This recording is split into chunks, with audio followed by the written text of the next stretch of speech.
Allow the children it's okay. Off your mind, it's okay. Off your mind, Chai! Now wow, people wey suppose talk truth to power don't off mic. And if we talk, now 500,000 they go summer us, call them hate speech. But fear not, my ego don't come. Ingo torchlight every corner, nooks and cranny of all these bad people where they spoil our country.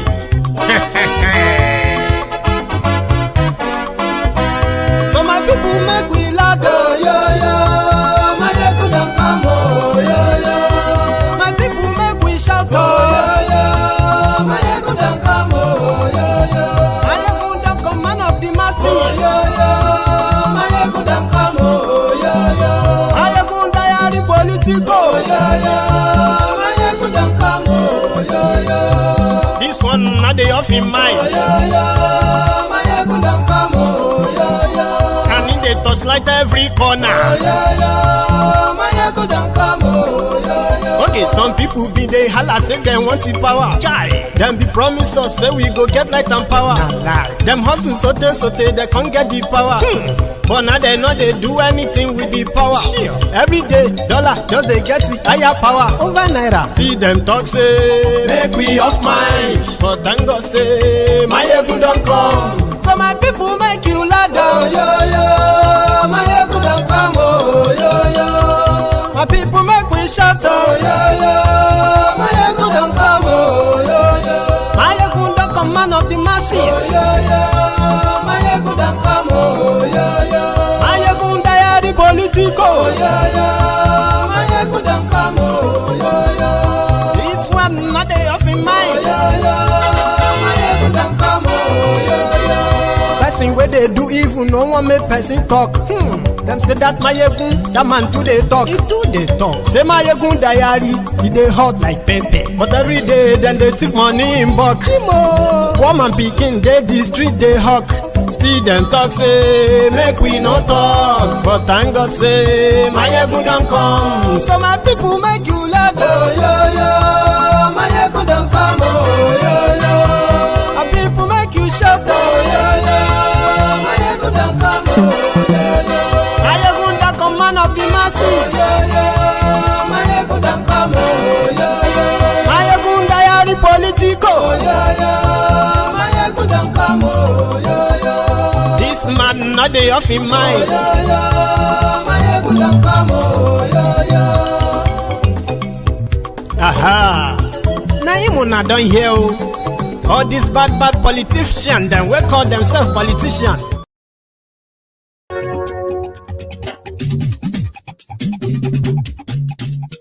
Hello there.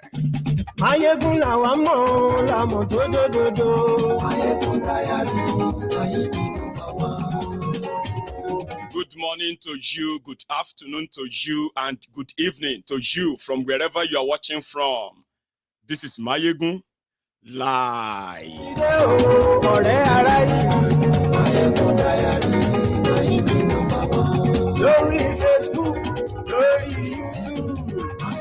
I miss you too, but we have a lot to talk about tonight, a lot of catch up to do.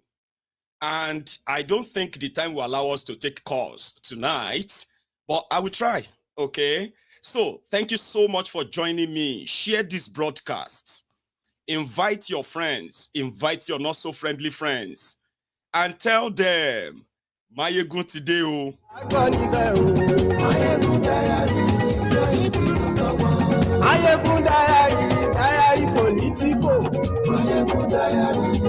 I also need your help. I want you to please tell me if the audio is perfect. I moved the entire studio, almost the entire studio, to London, but I never used them. So I came back and I have to reset everything back up. You tell me, what do you think?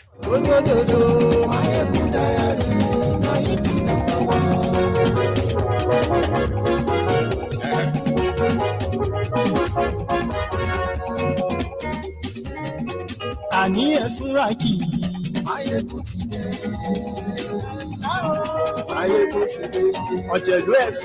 Ó ti dójú ẹsẹ̀. lórí Facebook. And yes, we like lórí YouTube. We are going to war. COUP is leading Nigeria and some ECOWAS countries to war with Niger Republic. Share the broadcast. And yes, we like President Barufio. And yes, we like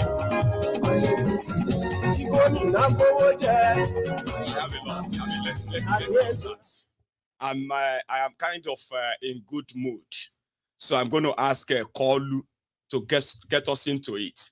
When he told you it wasn't during the campaign, it was one random time like that, and it was when they were discussing about the joblessness in Nigeria, the unemployment in Nigeria. So, army of unemployed youth, recruit them. I'm going to start from that. And we are competing with armed robbers and the bandits to recruit from the youths who are unemployed. 33% unemployed.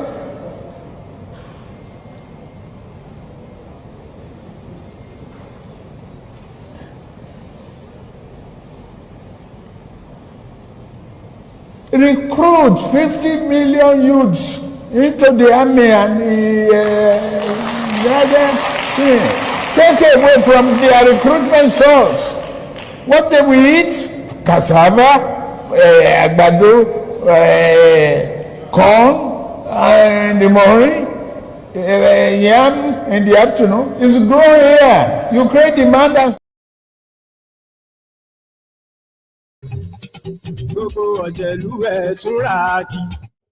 and thank you very much. The moment has come. The time has come for the 50 million unemployed Nigerians to be recruited into something that at least we can say for the first time in our lifetime, Nigerian army are actually going to real war. But that is not the whole story. Ladies and gentlemen, brethren in the temple of truth, 2 days ago, you've heard about the coup in Niger Republic and all of the ensuing drama. Ma, bring you up to date on some of them, yeah? Okay. In Niger Republic, where Buhari was investing the Nigeria's scarce resources for 8 years, he built a sort of a kingdom for himself in Niger Republic in collaboration with those who are controlling Niger Republic. Now, immediately Buhari left. Those who were protecting their own president, they are called Presidential Guard. A section of military trained to protect the president, Presidential Guard. Now, one of the leader of the Presidential Guard staged a coup. They arrested the president. Why? What's going on?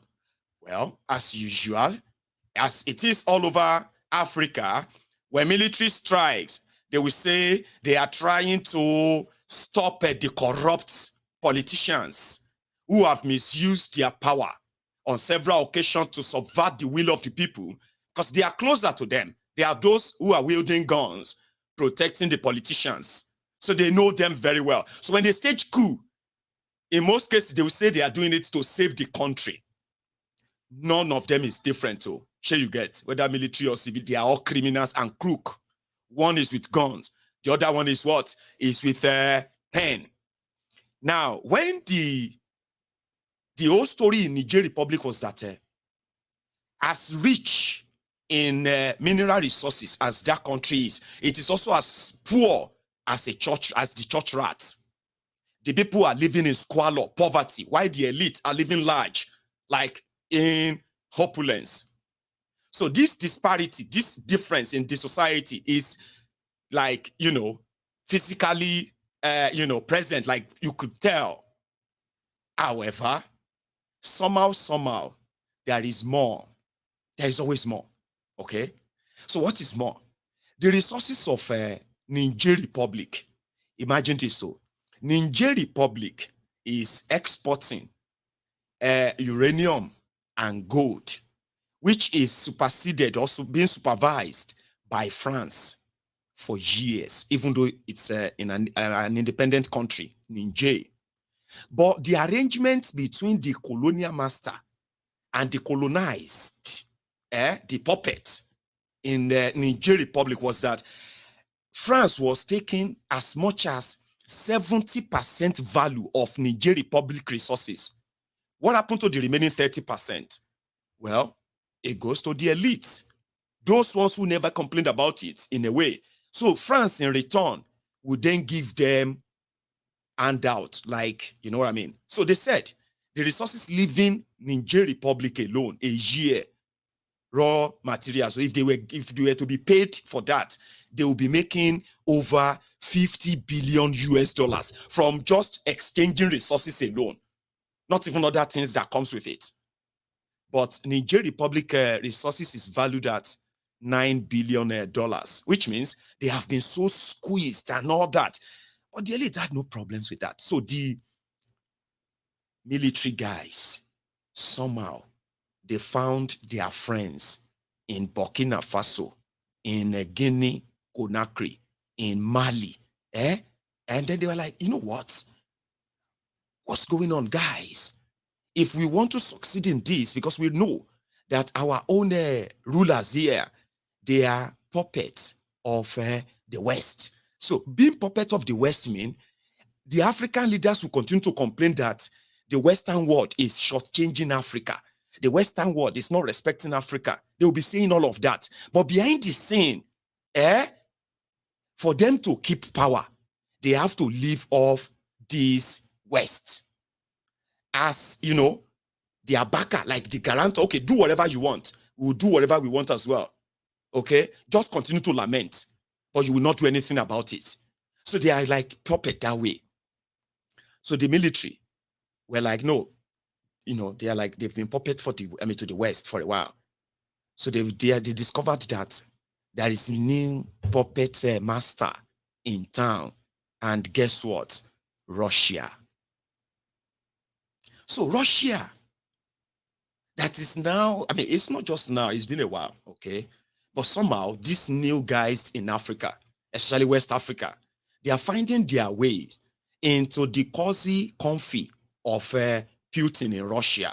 I'm not going to say it's completely bad, because if they have been puppet to the West, America, UK, France, and all these places for decades, and they have remained poor, right? So if they choose to go to another puppet master, who they believe that will treat them right with much respect, it is still from one puppet master to another.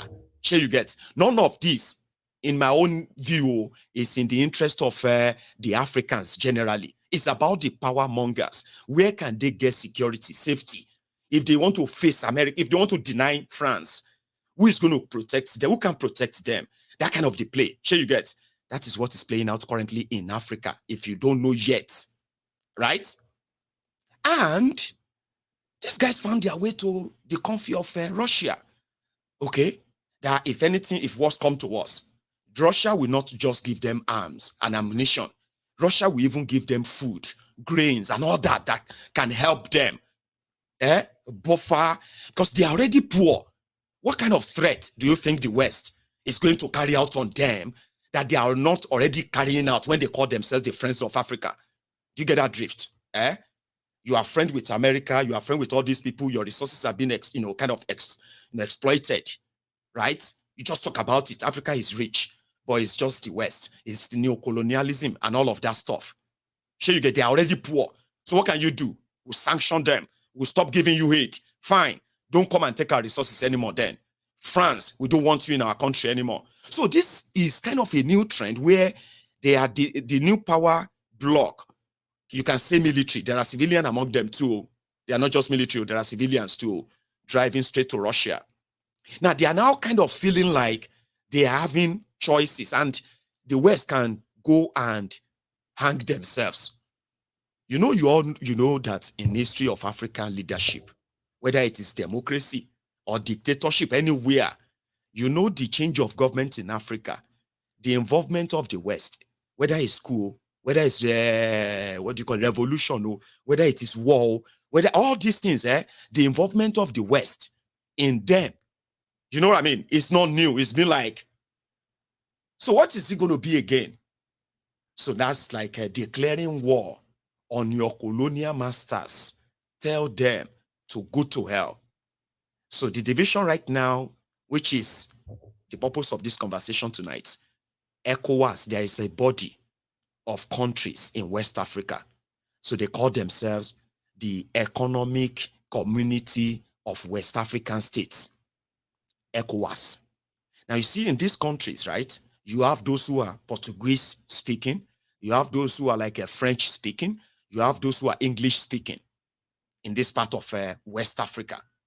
Now, based on their different colonial experience from their different colonial masters at the time, the ideology of balkanizing Africa, which came by to say, okay, you are Guinea, I am Nigerian, you are Ghanaian, you are South African, and the rest of that. And the same sense of you don't have to relate with yourself, kind of, you know, that they always like a push at the time.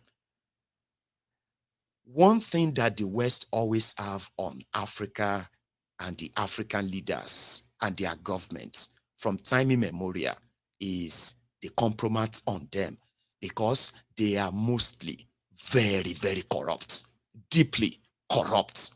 And where do they keep all their loot? They keep them outside their countries. Most of them are kept in some of these Western countries, or wherever else they are keeping their loot. You will still see the involvement of the West, their own agents, their own banks, and the rest of that involved in transferring the loot from the original countries. So this compromise is what always gives the Western countries like America and UK the audacity to always threaten Africa with sanctions. Sanctions like, oh, we'll make you a pariah state. Nobody's going to give you money. Nobody's going to come and trade with you. But it's all lies, compromise. And because of this compromise, they always have their puppets and they always keep them in power. You will see fraudulent elections. You will see African leaders changing the constitution because they want to perpetuate themselves in power. And the West, whenever you see them visit any part of this Western country that talk about democracy, they always roll out red carpet for these same dictators until they feel like somebody else is taking the deal that they are taking from his country. Then they will turn against him. And it has always been like that. So in this case, for this West African, especially French-speaking West African countries like Mali, and then Burkina Faso, and Niger Republic, of course, they are saying to hell with the West. We are already poor. What can you do? What's the worst you can do? Then they turned east. Abi, where is Russia? We can say east, Abi. They looked up to the east. So with the assurance from Russia that if it comes to anybody coming after you, we will protect you. Whatever the deal is under the table, nobody knows. But the one on the surface is that Russia to the rescue, to hell with the West. We can change our government. We can kick out all of our puppet, African puppet presidents who are loyal to the West. Kick them out. And we will take charge and we'll be loyal to the Russia. You can see that. And for those of you who know that, in the last 1.5 years, or almost 2 years now, you see this Russia versus Ukraine versus, you know what I mean, NATO and all that. It has always been proxy war that somehow, I have said it, I said this earlier this year, I said the proxy war that you are seeing in Russia, Ukraine, and the rest, right? You are going to finally see it in Africa. And it seems they found their ally, Escobar, Kolu, Jaga bandit, Jaga addict, Jaga weary, Aṣíwájú àwọn olè, Aṣíwájú àwọn pickpockets, Aṣíwájú àwọn chancers. They found him. The Chicago trainee, or should we say Chicago trained Pablo Escobar. So, is the chairman of ECOWAS. As chairman of ECOWAS, Nigeria, as the chair of ECOWAS, big country, neighbor with the Niger. Oh yeah, Nigeria, Kamala Harris, the vice president to Joe Biden, phoned Kalu and said, listen, this is how it's done. You will see the handwriting. Oh, if I am lying, you can tell me. If I am kind of hallucinating, you can tell me too. Kamala Harris was like, hey, ho, yo, man.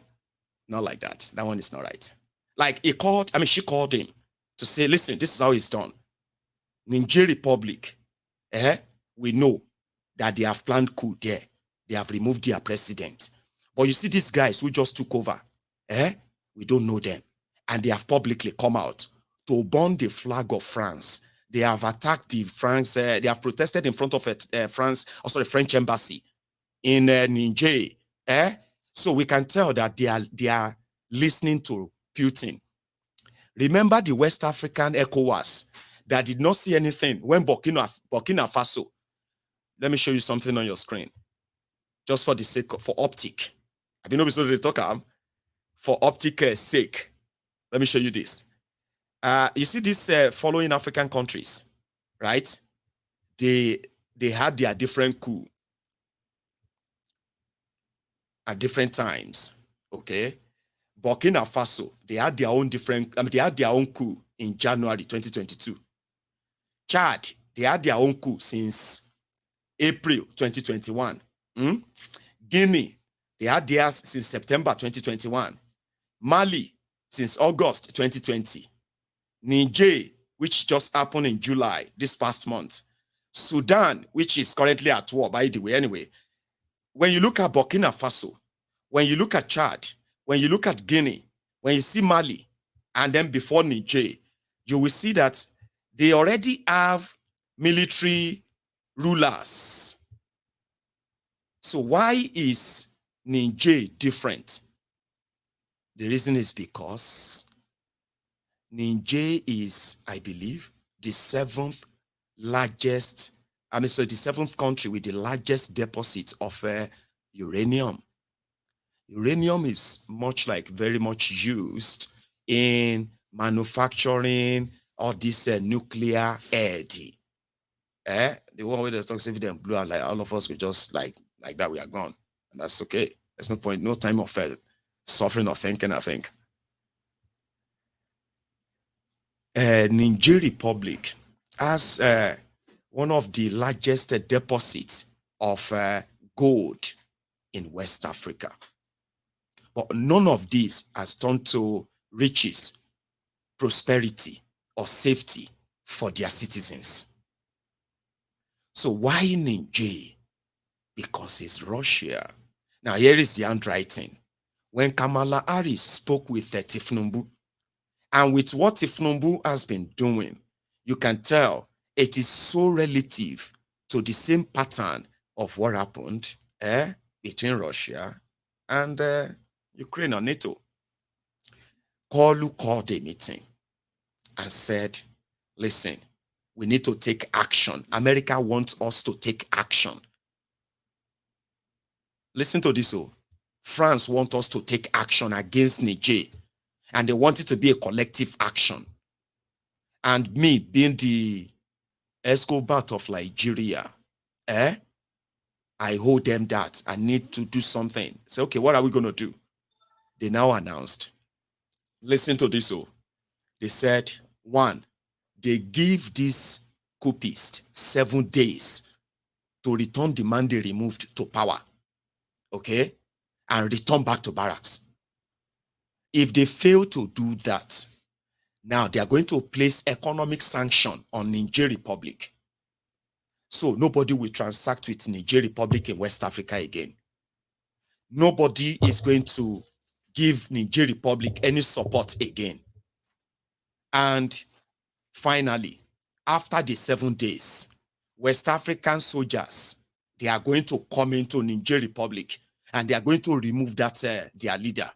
and reinstate the original democracy because it is the right thing to do. From that moment that they made that threat. Now, these people that they talk to, you see their face. Now, these guys that they talk to say they give them 7 days or else, Tinubu will bring soldier into Niger Republic. And Nigerian army, they said, we are ready and we are waiting for the order of the president. That is Kolu. Now, President Kolu now called the meeting of ECOWAS. Maybe he has forgotten that. Remember that time when Bokwari said they wanted to borrow money? $6 billion. They want to borrow money in the name of Nigeria. They want to use Nigeria name to borrow money. And then build rail line from Kano to Maradi in Niger Republic. And Niger Republic will not pay a dime. Now, we now said the total trade between Niger Republic and Nigeria, because they partly use Nigeria as a transit route for some of their importation too, whatever they are importing to their country. So the trade between Niger and Nigeria in a year is put at $240 million. That's the total trade between Niger and Nigeria that you can see on record. Because you see, if you are in Katsina State, in Daura, where Bokwari lives in Daura, Bokwari's house in Daura, when Bokwari is in his living room, he drinking his kunu or whatever in living room, front house, that is Nigeria. If Bokwari go to the backyard to go and do something at the backyard, you see that backyard, now Niger Republic. Have you seen the border of Niger Republic and Nigeria before? Now wood, they demarcate the road. There is no border. That's the border. There is no border post there. So if you go to Niger Republic, the way they consider them, they are like the 37th state of Nigeria. So we said, how could Nigeria, you remember that time, how could Nigeria want to go and build rail line from Kano to Maradi? Two countries whose trade between them is less than $300 million. Nigeria want to go and borrow $6 billion to build rail line to them. What is the economic value? You remember? Do you remember that time? And we said that same money could construct the rail track from Lagos straight to the creek in Niger Delta. And all of those trucks that are falling off your road in Nigeria because they are carrying fuel or this and that on your road, you can actually move them on that same rail track. And within a year, that route, if Nigeria spend that $6 billion, that route will fetch Nigerian government over $10 billion in a year. You remember that time when we had that conversation?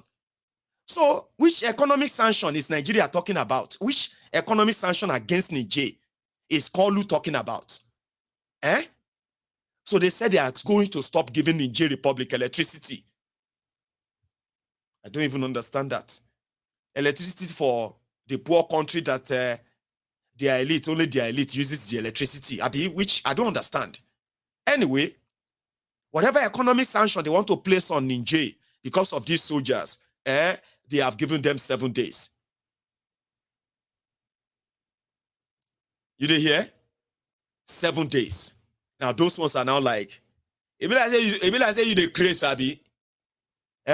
You want to take us collect legitimacy in French, because they didn't say it in English. It was in French. It's like, it be like say you the mad, Abi. Now you want to collect a trophy for your masters, Abi.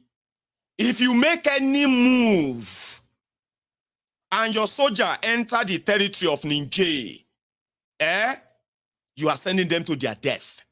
Because that would be incursion into the territorial integrity of Niger Republic.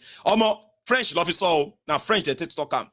Du peuple de Niamey now die, suicide, die. And as they are speaking, same thing was coming from Guinea-Conakry. People from where's the other one? Chadi. People from this what do you call it? Mali, Burkina Faso.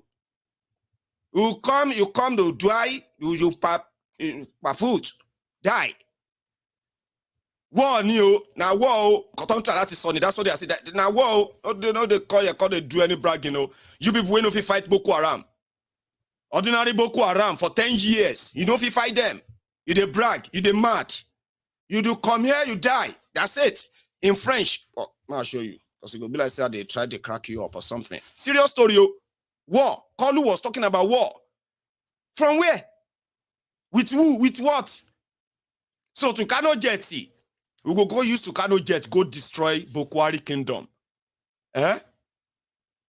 I don't know. But they said, if you try them, do papoué, do die. Straight. See. Au nom de nos plus hautes autorités, j'ai l'insigne honneur de donner une lecture du communiqué conjoint numéro 001 du Burkina Faso et de la République du Mali. Communiqué dont la teneur suit. Les gouvernements de transition du Burkina Faso et du Mali ont appris par voie de presse les conclusions des sommets extraordinaires de la Communauté économique des États d'Afrique de l'Ouest, CEDEAO, et de l'Union économique et monétaire ouest-africaine, UEMOA, tenue le 30 juillet 2023 à Abuja, sur la situation politique au Niger. Les gouvernements de transition du Burkina Faso et du Mali, 1. Expriment leur solidarité fraternelle et celle des peuples burkinabés et maliens au peuple frère du Niger qui a décidé en toute responsabilité de prendre son destin en main et d'assumer devant l'histoire la plénitude de sa souveraineté. 2.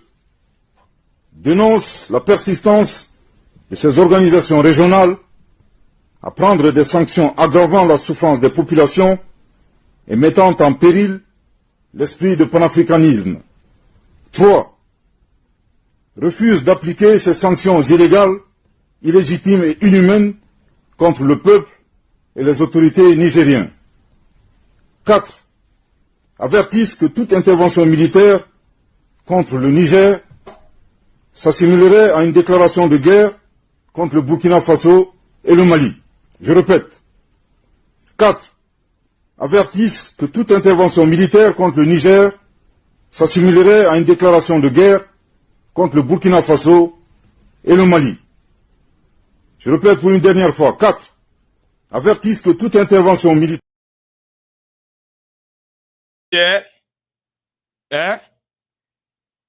If Dupe down a war. If you Dupe Niger, if you declare war on Niger, you are also declaring war on Burkina Faso and Mali. If Dupe Niger, if Dupe Burkina Bay and Mali. Wala new. And you see, war is not like you going somewhere to buy shawarma and complain that you saw stone, you found stone in it. War lead or adigan in French. They even told a woman to even tell them, say, Emma, she mistake you. Emma, see, this one, puppet and puppeteer as well. You know, they do any kind of, if you do anyhow, you see anyhow, new. Listen to this other one. 23. Depuis le 26 juillet 2023, le peuple de Guinée, à sa tête le Comité national du Rassemblement pour le développement, CNRD, suit avec beaucoup d'intérêt l'évolution de la situation sociopolitique en République sœur du Niger, qui a conduit à la prise de responsabilité par le Conseil national pour la sauvegarde de la patrie, CNSP. Les autorités guinéennes rendent un hommage aux braves populations du Niger pour leur sens élevé de patriotisme et saluent l'esprit républicain et la maturité des forces de défense et de sécurité, qui ont privilégié l'intérêt supérieur de leur nation en choisissant de se réunir pour trouver ensemble des solutions aux problèmes nigériens. Le CNRD reste convaincu que les nouvelles autorités mettront tout en œuvre pour garantir la stabilité et la concorde au Niger et dans la sous-région. Les mesures de sanctions préconisées par la CEDEAO, incluant une intervention militaire, est une option qui ne saurait être une solution aux problèmes actuels, mais entraînerait un désastre humain dont les conséquences pourraient aller au-delà des frontières du Niger. De ce fait, le CNRD s'abstient d'appliquer ces sanctions illégitimes et inhumaines contre le peuple frère et les autorités nigériennes et exhorte la CEDEAO à revenir à de meilleurs sentiments. La République de Guinée réaffirme par ce communiqué sa vision panafricaniste en apportant sa solidarité à la population nigérienne et en invitant les nouvelles autorités du CNSP à préserver l'unité et la cohésion nationale. Le CNRD souligne qu'une intervention militaire contre le Niger entraînerait de facto la dislocation de la CEDEAO. De même, les peuples frères du Mali, du Burkina Faso, du Niger et de la Guinée aspirent à plus de reconnaissance et de respect de leur souveraineté. Par ailleurs, le CNRD tient à préciser que les sanctions prises et les menaces proférées lors du sommet du 30 juillet 2023 n'engagent nullement la République de Guinée. Au moment où les jeunes populations de l'espace CEDEAO vivent un drame humain en Tunisie et dans la Méditerranée, la préoccupation des dirigeants de la sous-région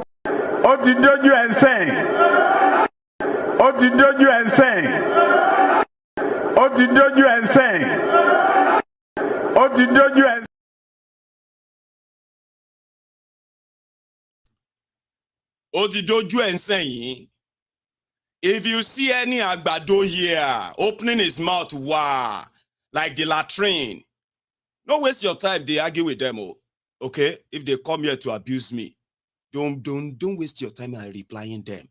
Majority of them in jail or malokusi, they will soon pack them because they're gonna need people. You get that now? You know the poverty level in Nigeria and the unemployment. One of the more pronounced job that Kalu is going to give them, recruit into the army 50 million youth. What are they going to eat? Cassava, agbado, beans is grown here. You create demand and supply. Of course, the farmers will make more money. Even the funeral houses will make more money. Ask them in Lagos, athlete people. Time to recruit in lele, shele madini, and you will be mad to time to recruiting lele. Most of you, they will carry you go Niger. Now from that Niger, the worst case was they don't go even announce say they don't kill you. They go just say 300 Nigerian soldier, 200 Ghanaian soldier, Guinea-Conakry soldier have died. On my fear can number lasting. You want my boomy. 10 and 11 years, they couldn't defeat Boko Haram. Kalu fe fini bad scores. He won't take a Niger. You they see that woman. She that one look like a civil defense to you.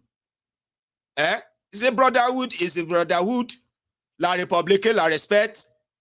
Can respect arawa. That's Pan-Africanism, la brotherhood. Let everybody respect around you. You the answer to the West, with the answer to Russia. If you do anyhow, you see anyhow. If you declare war on Niger, World War III, they are waiting on Ukraine. If you start from Africa, behave. And I like that voice. I kind of like it. In that strong word, like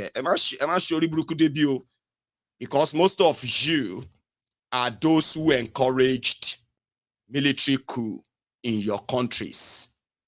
You abuse the electoral process. You subvert the will of the people. You tell them you make yourselves Lord and Savior like nobody can touch you. And when you do all of this, some other criminal guys who are with guns, they will hold you to your jugular and you start shouting democracy. Democracies are dangerous.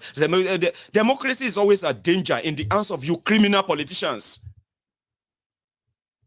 Do you understand? So make una know they do any of these things. So when they begin, you see, I'll tell you one thing. You know now they're asking people to come and register to join the army. Come and join army, or come and join police, or come and... You see, during the World War, it got to a stage that now they kidnap people. To the point that people, they intentionally, they go somewhere, break their leg, so they can be like crippled like that. Because they don't want to go to war. If they see you, people, they hide themselves. Now, so it will happen soon. Sure you get. Because all these Magnum guys, I've been waiting to call them from Russia. You get? Ajagunjeun. We used to have them in Yoruba land. They call them mercenaries. Ajagunjeun. What they do is that, your war is their war. If they say there is war in Lome, Togo, you go see them there. They go to fight for one side. If they say there is war in China, you go see them there. They go to fight for whoever paid them. Their war is their war. And they all have these weapons that they want to dispose of. So before brothers kill brothers, they said tell Kolu to behave himself. Because back in their country right now, from what I have gathered, they are picking up all the politicians. Sure you get. They said they have arrested over 5,000 politicians. You get one of them that even went viral some time ago. And it was, they said it's the finance minister or finance commissioner or something. And the guy was crying. They said they were like, you need to tell us all you know about all of the shady deals that the government that they overthrown did while they were there, or you will be executed in 24 hours. That's an exaggeration. So there is no confirmation of that. Even the man, if he talk, for some reason, he was probably in shock that the power they were wielding and the people that were protecting them are the same people who have arrested them, locked them up for treason, and they're likely going to kill them. I mean, I'll cry too if I was one of them. Like, and this is the situation in Niger Republic, the place that call you, want to send your children. If they grab you, you may not have a chance of crying like this.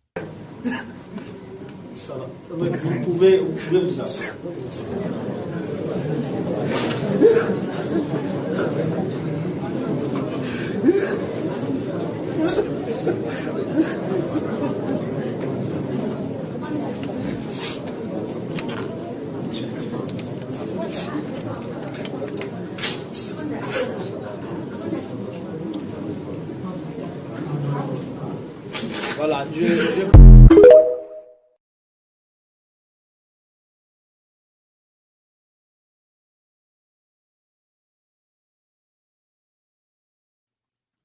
For somebody like me, I don't really know what it is like. But somebody shared a story with me when they were going to Libya on the road to Europe, and they got caught.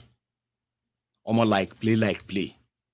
My boy, he finally discovered that those who caught them, they sold them off like slaves. They are now slaves. You are now slaves that they are selling them off like play.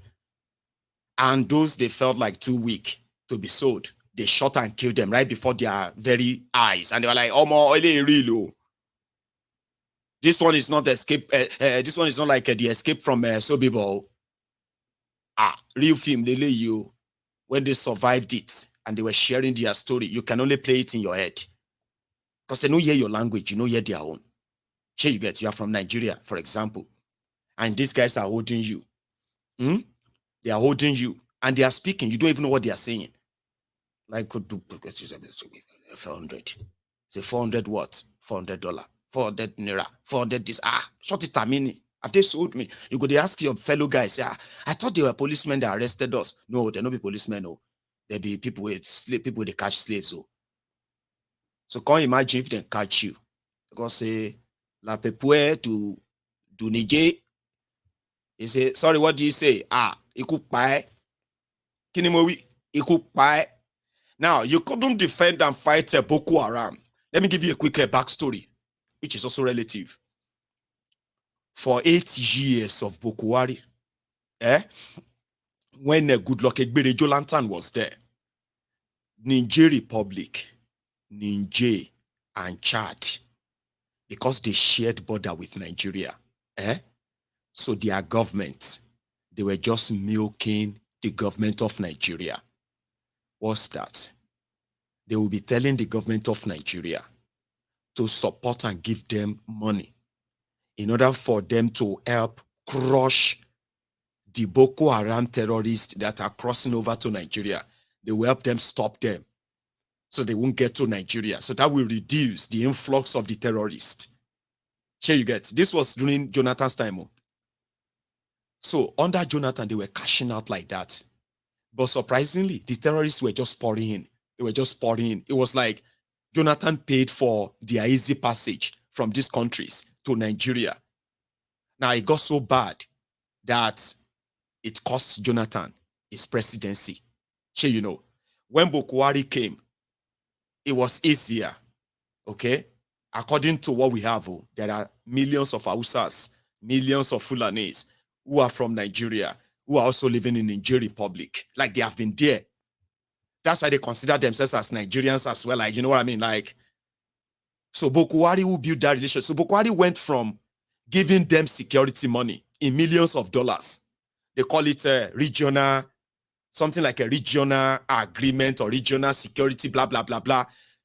But instead of security to improve in Nigeria, it worsened.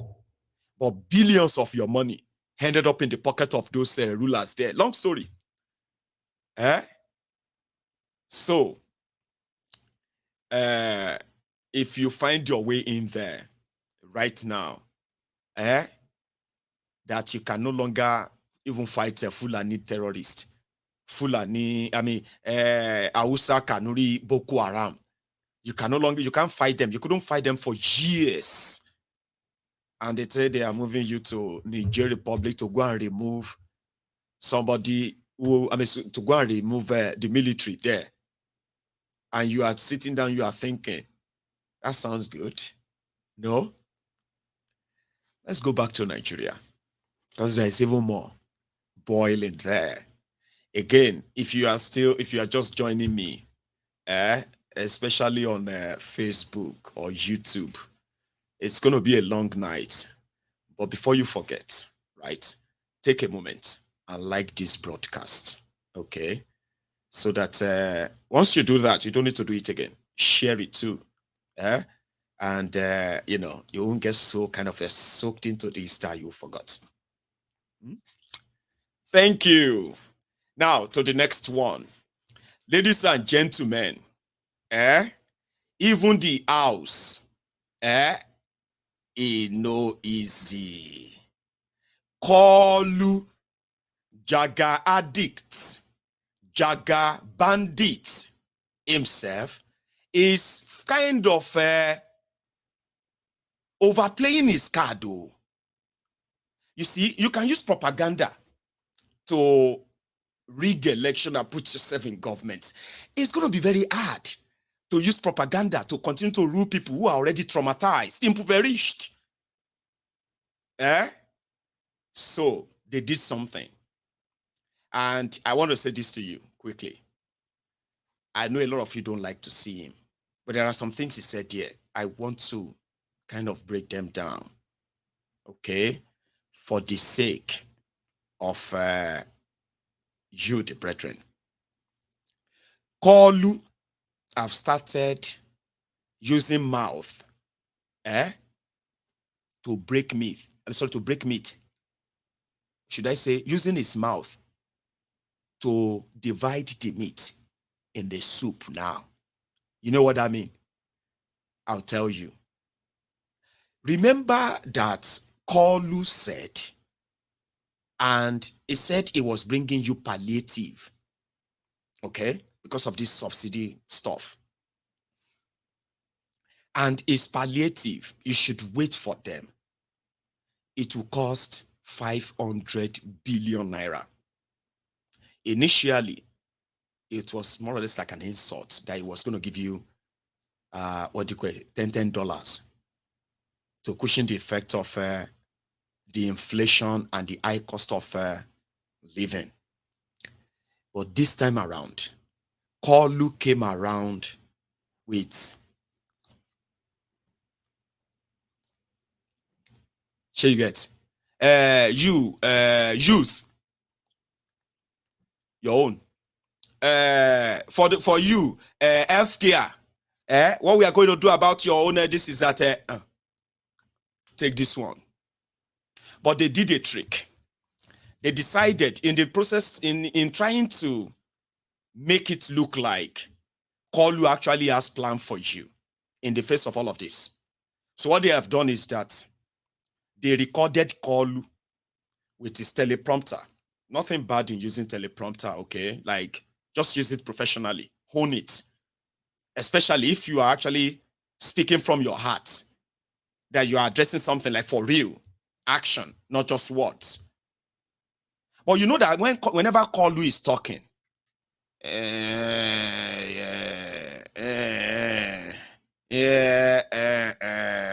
you know now, that's why you don't like listening to him. Almost the recorded Kalu, they can't go use, instead of them to use ×1, which will make it look real a bit. You know that's the way we say when you want to fast forward. What I'm saying right now, yeah, I can edit it and it will start doing like and I will be saying everything though, but it will be like Mayegun, dake now, dake. Mayegun, dake, stop for a minute. Try and speak like, you know. They put Kalu on fast forward. Kalu can't they read like person will be say, I don't know, like you won't even read the newspaper like that. You won't read the news. Okay, maybe as a newscaster, like reading news, like it was so obvious. And that is the first red flag. Ladies and gentlemen, I have decided to cut them into pieces. The address from Kalu, or the address by Kalu to Nigerians on what he is planning to do. And I'm going to break them one after the other like that. Sure you get. So in order for you not to feel bored, don't turn off your screen. Don't go to the toilet, okay, please. Don't go and do something. I want you to please sit there and let us go through this. Where Kalu and the empty lies are the things that some people are feeling. He has nothing for you. Yami.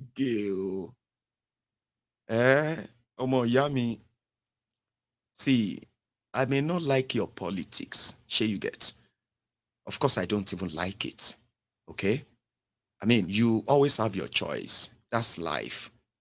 Okay? You should have choice. You should be able to make your choice. It's your choice and all that.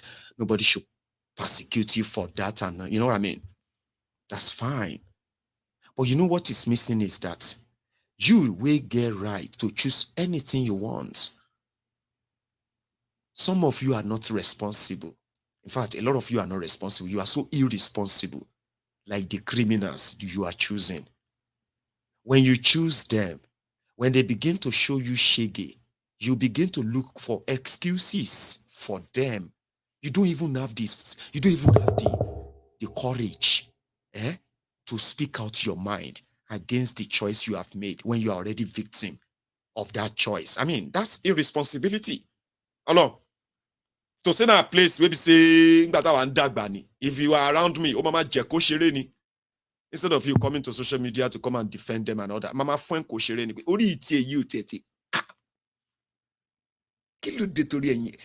how old are you, sir? I'm 63 years old. 63 years old, sir.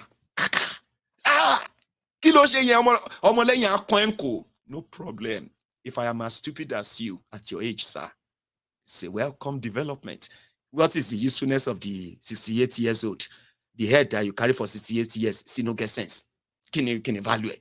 Can you talk to your father like that? If my father is as stupid as you, sir, I will find a way to say it to him. Even though he's dead now, I will never find out anymore. But when he was alive, it wasn't that dumb.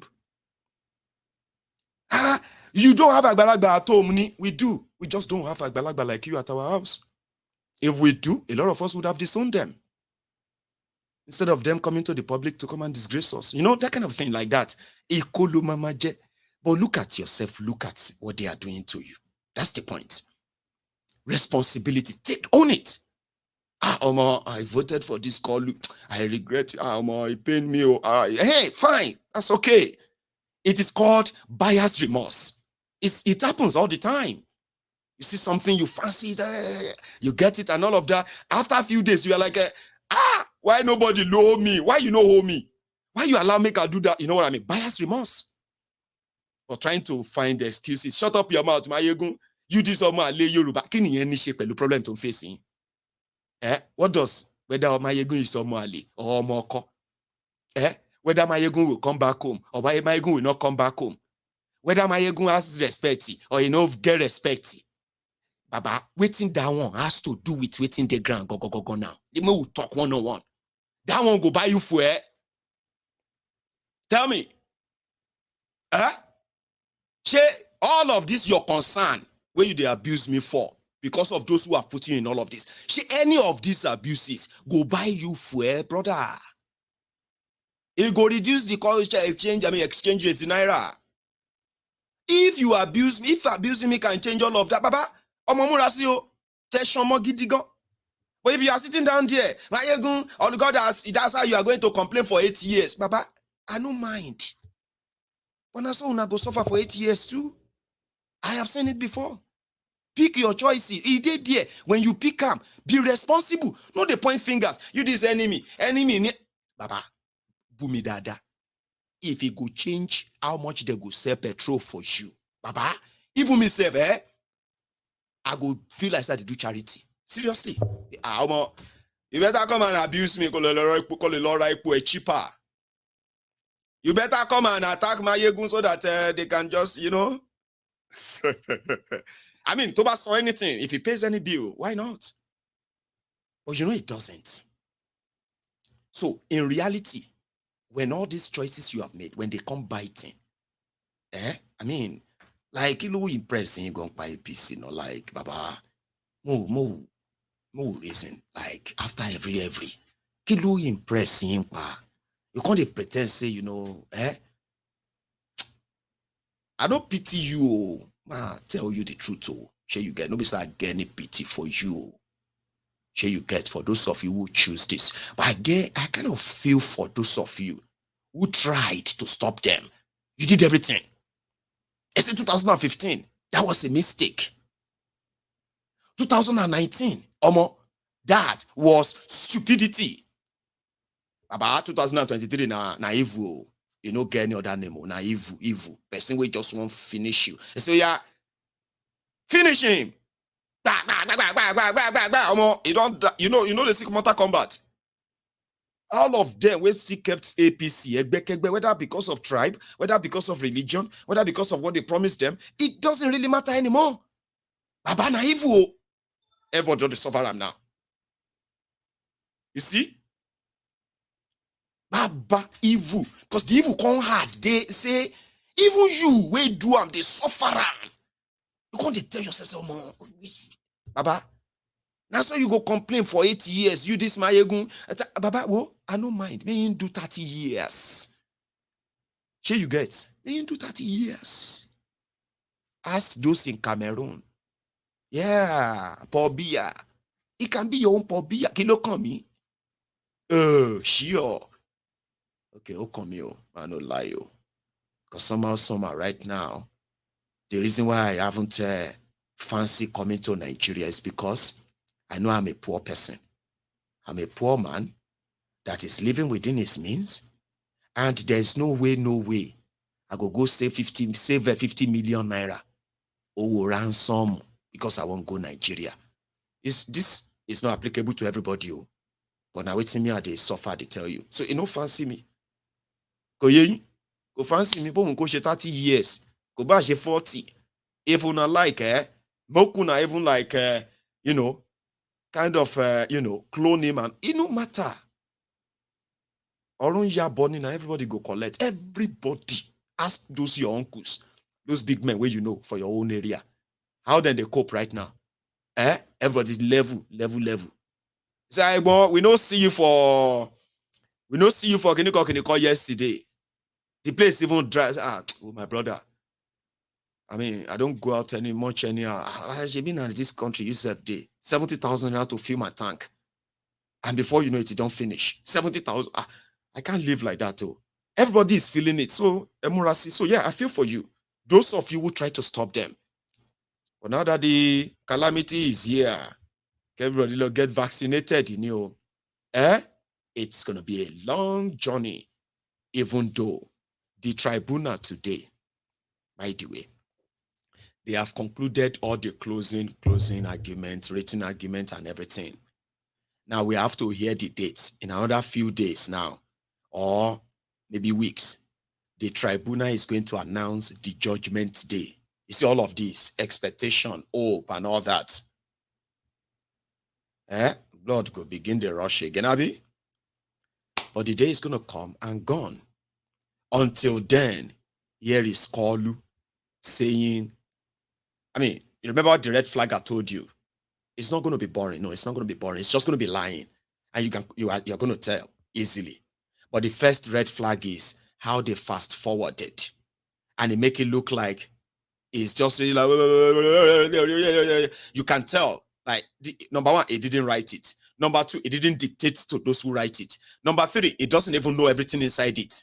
Which means somebody wrote that and they gave to him and they edited the whole thing and they made him started sounding like a typewriter. But it's funny anyway. So don't expect anything much. Just laugh if you want to laugh. Or get angry. If now your own choice be that. Whatever you do, don't stand up. Please don't leave that seat. Call you, ladies and gentlemen, your president. My fellow citizens, I want to talk to you about our economy. It is important that you understand the reasons for the policy measures I've taken to combat the serious economic challenges this nation had long faced. I'm not going to talk in difficult terms by dwelling on economic jargon and concepts. I will speak in plain, clear language so that you know where I stand. More importantly, so that you see and hopefully will share my vision regarding the journey to a better, more productive economy for our beloved country. For several years, I have consistently maintained the position that the fuel subsidy had to go. This once beneficial measure had outlived its usefulness. The subsidy cost us trillions of naira yearly, such as a vast sum of money would have been better spent on public transportation, health care, school, housing, and even national security. Instead, it was being funneled into the deep pocket and lavish bank account of a selected group of individuals.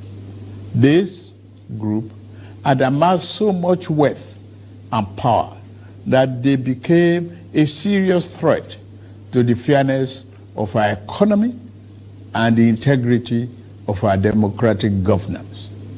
To be blunt, Nigeria could never become the society it was intended to be as long as such small, powerful, yet unelected groups hold enormous influence over our political economy and the institutions that govern it.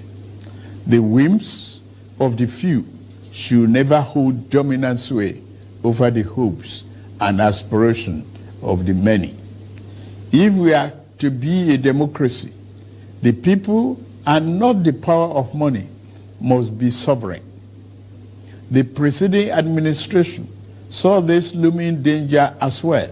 Indeed, it made no provision in the 2023 appropriation for subsidy after June this year. Removal of this once helpful device that had transformed into a millstone around the country's neck had become inevitable. Also, the multiple exchange rate, the system that had been established became nothing but a highway of currency speculation. It diverted money that should have been used to create jobs, build factories, and businesses for millions of people. Our national wealth was doled out on favorable terms to a handful of people who had been made filthy rich simply by moving money from one hand to another. This too was extremely unfair and is not acceptable. It also compounded the threat that the illicit and mass accumulation of money posed to the future of our democratic system and its economy. I had promised to reform. I'm sorry, I know some of you will be like, it's boring. I told you, okay, he was going to lie. But he was talking about subsidy. He said he has always been in support of removal of subsidy because it's a waste. But you know that is a lie now. Have you forgotten 2012? Eh? Jonathan must go. 2012. It was organized by this guy and their progressive APC, Egbe, when they were ACN, I believe. Like, you never supported the removal. Okay, now I've supported the removal. Okay, now he's talking about some people who have been made filthy rich, that they are so rich, that they are security threats to Nigeria. We fail to mention any name. Who are these guys? How come the president of Nigeria is so kind of a coward or so that he can't mention the name of those who have milked Nigerians? And they have pushed, he's putting the blame on the faceless, nameless oil marketers as the reasons why you are suffering. Because when he removed the subsidy, those people jacked up the price. Who are they? I mean, you don't go on no say who them be, and he's talking about them in lengthy written jargons. And he said, I'm not going to involved in any economic jargons. Papa, you are saying jargons, man. You are not the leader of opposition party. You are supposed president of Nigeria. And you have people who have held Nigeria hostage. And Nigerians don't know their names. Because they know their names. For 8 years, when Bokwari started paying trillions to himself and his friends in NNPC and all that, they started jacking up the number of the millions of liters Nigerians actually uses to what they are paying subsidy on. But they were paying it to some people. Their names and all of that money, where they went, should be on the table of this guy. But they are his friends. So they are playing on your own intelligence. It can be annoying, not just boring. And I want you to get angry, not bored. Here is the continuation. The elite of the elite, at this point, you might call them. As we move to fight the flaws in the economy, the people who grow rich from them predictably will fight back through every means necessary. But we are ready. Our economy is going through a tough patch, and you are being hurt by it, I know. The cost of fuel has gone up. Food and other prices have followed it. Households and businesses struggling. Things seem anxious and uncertain. I understand the hardship you face. I wish there were other ways, but there is not. If there were, I would have taken that route, as I came here to help, not to hurt the people and the nation that I love so dearly. What I can offer in the immediate is to reduce the burden of current economic situation, which has imposed on all of us, most especially on businesses, the working class, and most vulnerable among us. Already, the federal government is working closely with states and local governments to implement interventions that will cushion the pains of our people across socio-economic brackets. Earlier this month, I signed 4 executive orders in keeping with my electoral promise to address unfriendly fiscal policies and multiple taxes that are stifling the business environment. These executive orders on suspension and deferred commencement of some taxes will provide the necessary buffers and headroom to businesses in manufacturing sector to continue to thrive and expand. To strengthen the manufacturing sector, increase its capacity to expand and create good paying jobs, we are going to spend 75 billion between July 2023 and March 2024. Our objective is to fund minimum of 75 enterprises with great potential to kickstart a sustainable economic growth, accelerated structural transformation, and improved productivity. Each of these 75 manufacturing enterprises will be able to access 1 billion credit at a maximum of 9% per annum, with maximum of 60 months repayment for long-term loans and 12 months for working capital. Our administration recognizes the importance of micro, small, and medium-sized enterprises and the informal sector as the drivers of growth. We are going to energize this important sector with 125 billion. Out of the sum, we will spend 50 billion conditional grant to 1 million nano businesses between now and March 24. Our target is to give a minimum of 50,000 each to 1,300 nano businesses owners in each of the 774 local governments across the country. Ultimately, this program will further drive financial inclusion by onboarding beneficiaries into the formal banking system. In like manner, we will fund 100,000 MSMEs and startups with 75 billion. Under this scheme, each enterprise promoter. Like I said, I wasn't expecting you to get off your TV or your device, but I understand. Thank you for those who stayed back. I'm not trying to torture you. I wanted to pick things from what he's saying, the Lori Ross. But did you notice something? Remember that time when I was like, why are you sharing money to people when you have this economic downturn? Now, why don't you give that money to businesses? At maybe 1% or 2% interest, or no interest at all, right? So that they will be able to stay in business and even employ people. You remember that time when we do say that here? I kind of repeated that many times when they were sharing all this money. Well, Kolu has now used mouth to divide the meat. We are going to give 1 billion naira to 75 businesses. I hope they give them the 1 billion to help them and their businesses to stay in business. Because the way things are going, a lot of them will be out of business before the end of the year. And a lot of you will be out of jobs before the end of the year as well. Here you get.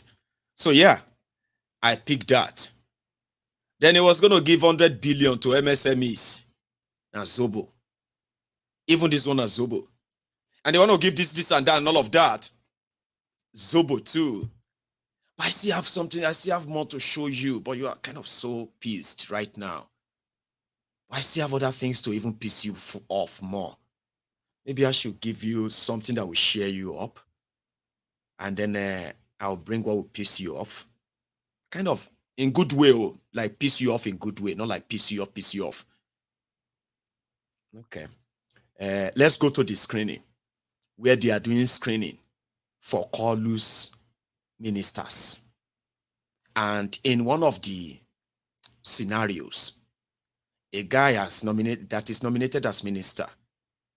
One of the senators was surprised that the guy went to university with 2 credits. Sure you get. Like, and they were surprised that are you mad? Nishe quota system is a joke to you. Thank God I even had 2 credits. That was when a Dido senator, can you believe that? Dido senator came out and he said that he passed the promotional exam to secondary school at the age of 3 years. Drama shall happen, dear Sha. I won't share that one with you if that's okay. Yeah, that's not too boring, but maybe now that I give you heads up, right? Maybe you can be in that mood.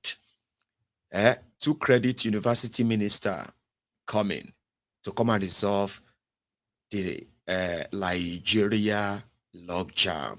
Let's go there for a break. I have another one. That is that of Wike. They did not even question him. He was there, he bragged for a few minutes, took a bow, and that was it. Wike. I mean, let's first start with this man. Thank you very much, my very distinguished Senate President sitting as chair. Congratulations, Mr. Nominee. My name is Jimo Ibrahim Folonsho. I represent Ondo South Central District. I'm also a lawyer like yourself, about 32 years in the bar. Let me focus my question, Mr. Senate President, to the nominee on the state of insecurity. You are from Sokoto State, and you know that one of the major problems facing our nation today is challenges of insecurity. For example, let's take the issue of insurgency in one of the regions in Nigeria, which has gobbled the federal government $1.2 trillion. That is twice size of our GDP. The nation's GDP is $505 billion.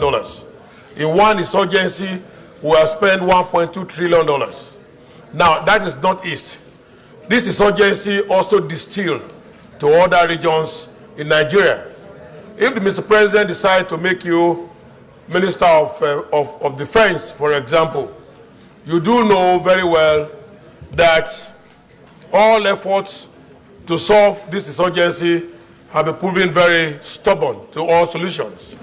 For example, in the Northeast, the insurgency is now 20 years old and is still there. Now, how will you advise the Defense Ministry or our very loyal soldiers how to handle this insurgency problem? In Zamfara this morning, there were attacks on about 300-something people. Now, this is just repeating itself across the country. As Minister of Defense, Mr. Nominee, how will you advise the President, who has spent 2 times of Nigeria's economic size in fighting one insurgency in one region out of 6 regions in Nigeria, and insurgency still percolating and distilling to the entire Nigerian nation? Thank you very much.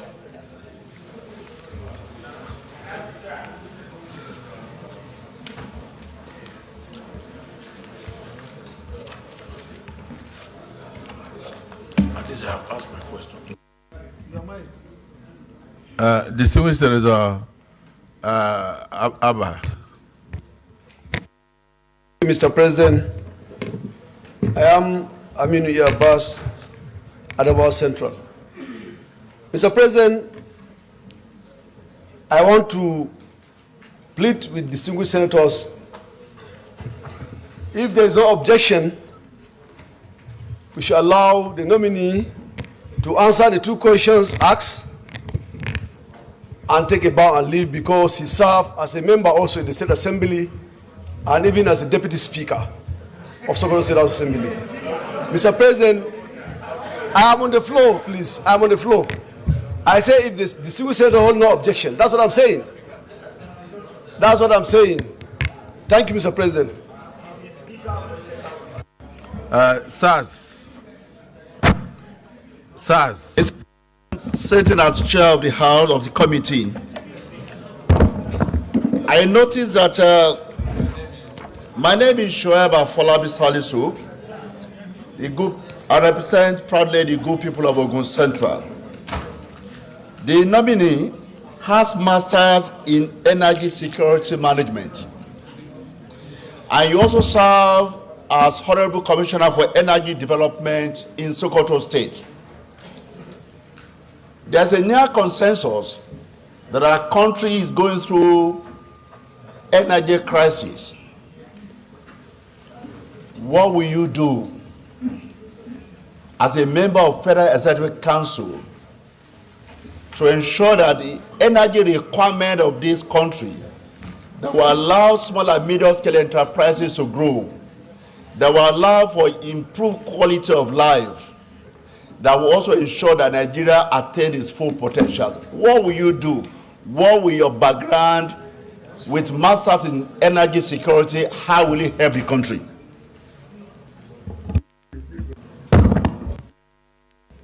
Dismissed Senator Orwell.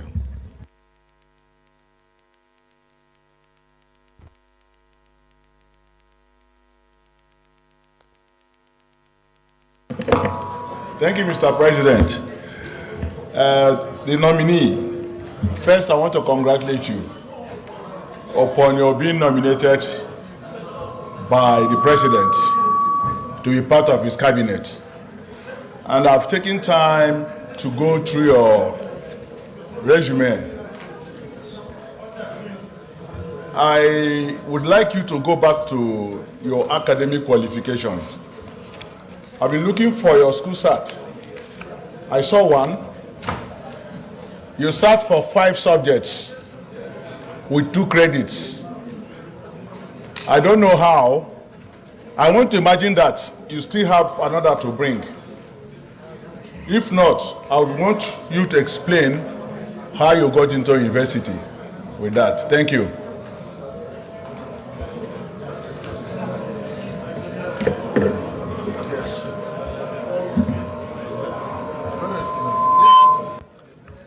Yeah, the nominee. Your Excellency, Mr. President of the Senate, principal officers of the Senate, distinguished senators, I would like to answer these questions from the last one, if the Senate permit. Sir, on the issue of qualification, I have other secondary school results which I have all passed that I have not attached to my CV because we are talking of secondary school certificates. And I want to remind distinguished senator, which I know he very much know, that the qualifications of secondary school certificate as enshrined in the Constitution, you can stand for an election up to the presidential election. So I didn't bother you with much certificates, but I know I have the qualification for that. Okay, sir. You are saying that you chose what to give to the Senate. You chose the qualification to bring before the Senate because of the constitutional provision that a secondary school certificate is what is required to stand for election. You are not coming to stand for election. You are coming to be a minister of the Federal Republic of Nigeria. So which are the other certificates you concealed? Which are the other certificates that you did not put in your CV? Excellency, sir, the certificate of secondary school is there and other certificates of other qualifications are there. What he is asking me is, I sat, my first sitting was secondary school certificate with 2 credit passes. And what I'm trying to say is that I have sat for another examination and I have passed, but I don't want to attach another qualification because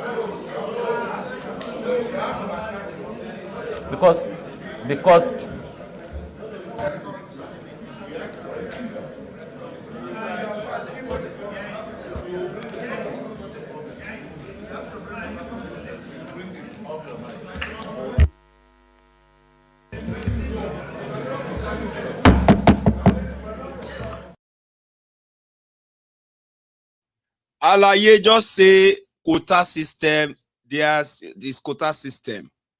But I have sat for another one, which I didn't attach. I can quickly get that from my team right now before we leave this building. I'll show you that, okay? That's normal, Abi. You sit for Wike, you sit for NECO, you sit for this and that before you make your 5 credits, Abi. For some people, not all of us smart that much with book. Just save, Mr. President, it's a quota system. 2%, two credits. I was even the best from Shokoto with 2 credits. But this is not even like a slight on the Sokoto people. I'm not even trying to mock them. This is a fact too. Baba, for the past 4 or 5 years, Sokoto state government has failed to pay the Wike fee of all the qualifying students from Sokoto State. If your family no get money to go and pay for the Wike, register you. For Sokoto State, forget it. At first, when the children sat for the examination, 2 times, Wike have to sort of withheld their results. They didn't give them results. The last 3 years, they did not even conduct Wike in Sokoto at all. So if somebody from Sokoto who has been a rep member, he has been a House of Assembly member, he has been commissioner, he has been deputy speaker, he has been almost everything. So maybe later he sat for it. I don't know. He probably never cared. But why wouldn't he attach that? That's what they're asking him. I'll go show you that of Wike. Have you seen that of Wike? I'll go show you. Like I said, don't get angry. Okay. Now I'm asking my friends on YouTube. As usual, we are over 3,000 on YouTube. Okay. But only 900 of you have paid your offering. Even though I am not Ogun, but at least you know what that means. Take your moment, leave the chat room. Okay, if you haven't done that, leave the chat room, like the broadcast. You can take it to 1,500. You don't want Mayegun to protest. I can protest too. Like I can declare a protest right now and say, okay, you know what? All of us just sit down here to look at ourselves. Maybe they count them. If the thing don't reach 1,500, we'll continue. But that will be boring. And I promise not to make your night boring. Let's go see where Wike, his own interview or his own screening to be minister. Before the D-Day, Wike was already enjoying the horror of the minister. Person we talk saying get malaria for PDP. That they ask him go join go carry cancer stage 4 in APC. God forbid, God forbid, God forbid. But they don't change. Job. And I thank Mr. President for nominating me. I believe, knowing how hungry Mr. President is to solving the problems of Nigeria, we have no choice but to give him that required support. And I can assure you, if I'm confirmed, it will never, whatever capacity, Mr. President will not regret nominating me for this job.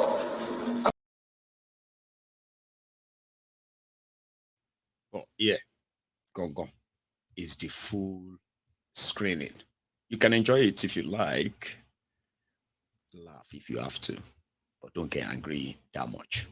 His Excellency, former Governor of Rivers State, Nyesom Wike, to the hallowed chambers of the Senate for a screening. We just want you to give us a brief resume of yourself and anything you think the Nigerian public does not know yet, which you want to reveal. So the floor is yours.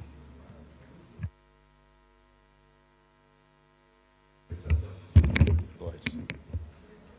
Mr. Senate President, Deputy Senate President, and Principal Officers of these hallowed chambers, distinguished senators, Mr. Senate President, with the kind permission, can I especially recognize my senators, my 3 senators, Senator Barinada Mpigi, Senator Dr. Ipalibo Harry Banigo, Senator Olwell Onyesu. Thank you for that privilege. Mr. Senate President, my name is Ezenwo Nyesom Wike. I'm from Obiabo local government of Rivers State. I've had my education in Rivers State from primary school to secondary school. I went to University of Port Harcourt. I had my first degree in political science and administrative studies. Thereafter, I went and served my National Youth Service in then Gongola State, now Adamawa and Taraba State. I came back, proceeded straight to River State University, where I had my LLB law, and then proceeded to Nigerian Law School when it was in Lagos, and then was called to the bar. After my call to the bar, I had a brief stint in practice with E.C. Okala and co-senior advocate of Nigeria. Thereafter, I came to follow politics and then contested for the chairmanship position of Obiabo local government in 1999. I won as chairman and then as a second time chairman. Of course, Nigerians know the importance of Obiabo local government as far as this country is concerned. Thereafter, I became the national president of Association of Local Governments in Nigeria, and I represented Africa in Commonwealth of Local Government.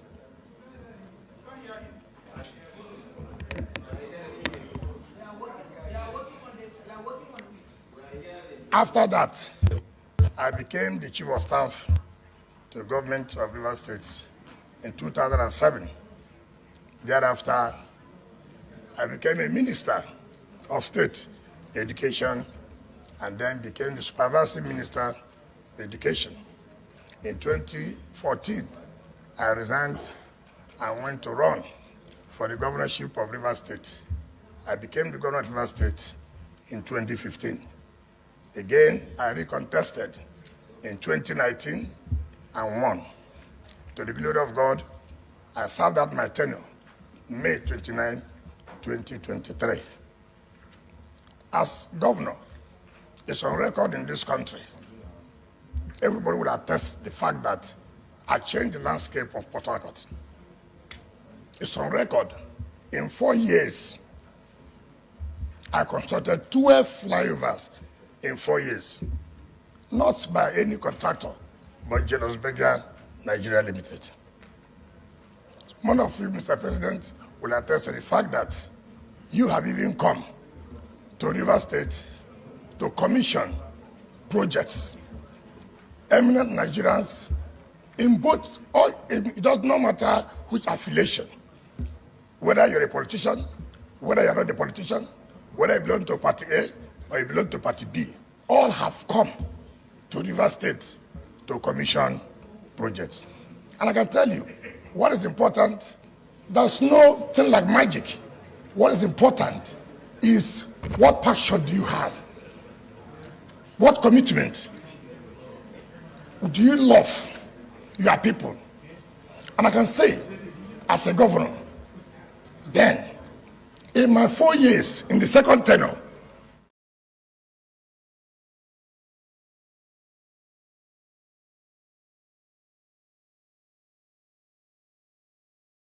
Sorry about that. The audio kind of would delay because of the stretch of the video. That was really Wike. He was talking about his achievement as governor, this or that, and possibly it will function well as Tinubu's Julius Baja. I mean, like walk or something, you know. I don't think it ended there, right? Here is other parts. Sorry if it's annoying. There's another one I'm going to share with you. That one is even funnier. In my 4 years, in the second tenure, I've never left my state and slept outside my state. I've made sure that I'm in my state to take the challenges, to solve the problems of my people. And that's why when I was living like a hero. They escorted me home, where women brought out their wrappers and laid on the ground and said, "March on the wrapper, welcome our son. You have done very, very well." Till 27th of May, while I was living 27th of May, Mr. Senate President, I was commissioning, I was flagging off a project. This thing can be achieved if you are committed, if you have passion for the job. There are so many people who want to be minister, who want to be governor, for the sake that I was a governor, for the sake that I was a minister. But there are those who say, look, what do I want to offer am I committed to this job?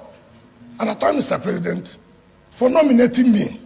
I believe, knowing how hungry Mr. President is to solving the problems of Nigeria, we have no choice but to give him that required support. And I can assure you, if I'm confirmed, in whatever capacity, Mr. President will not regret nominating me. Thank you, and God bless you.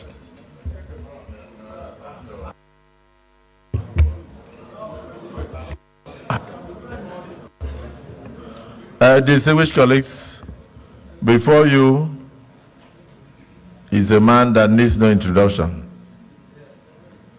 His Excellency, Governor Emeritus Nyesom Wike. Even as he was speaking, you could see the passion. You could see the love that he has for this country.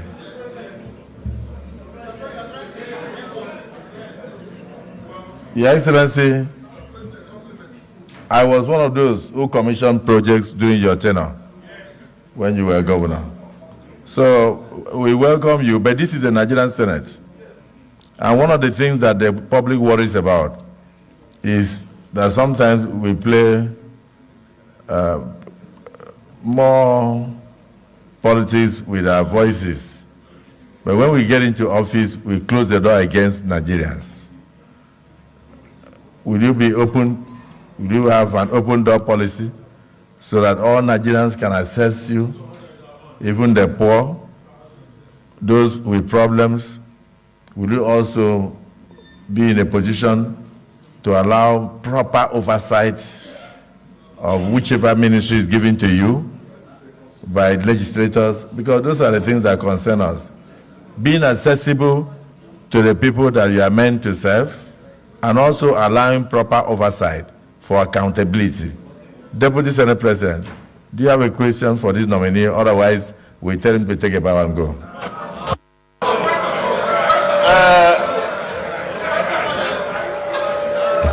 Mr. President, my distinguished colleagues, my name is Barrow Jibrin. I represent Kano North in this Hallowed Chambers.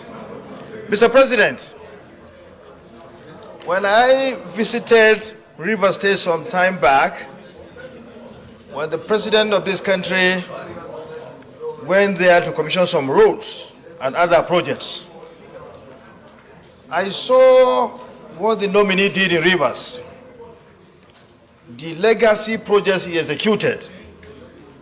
In fact, I was thinking that I missed my way. I thought I was not even in River State.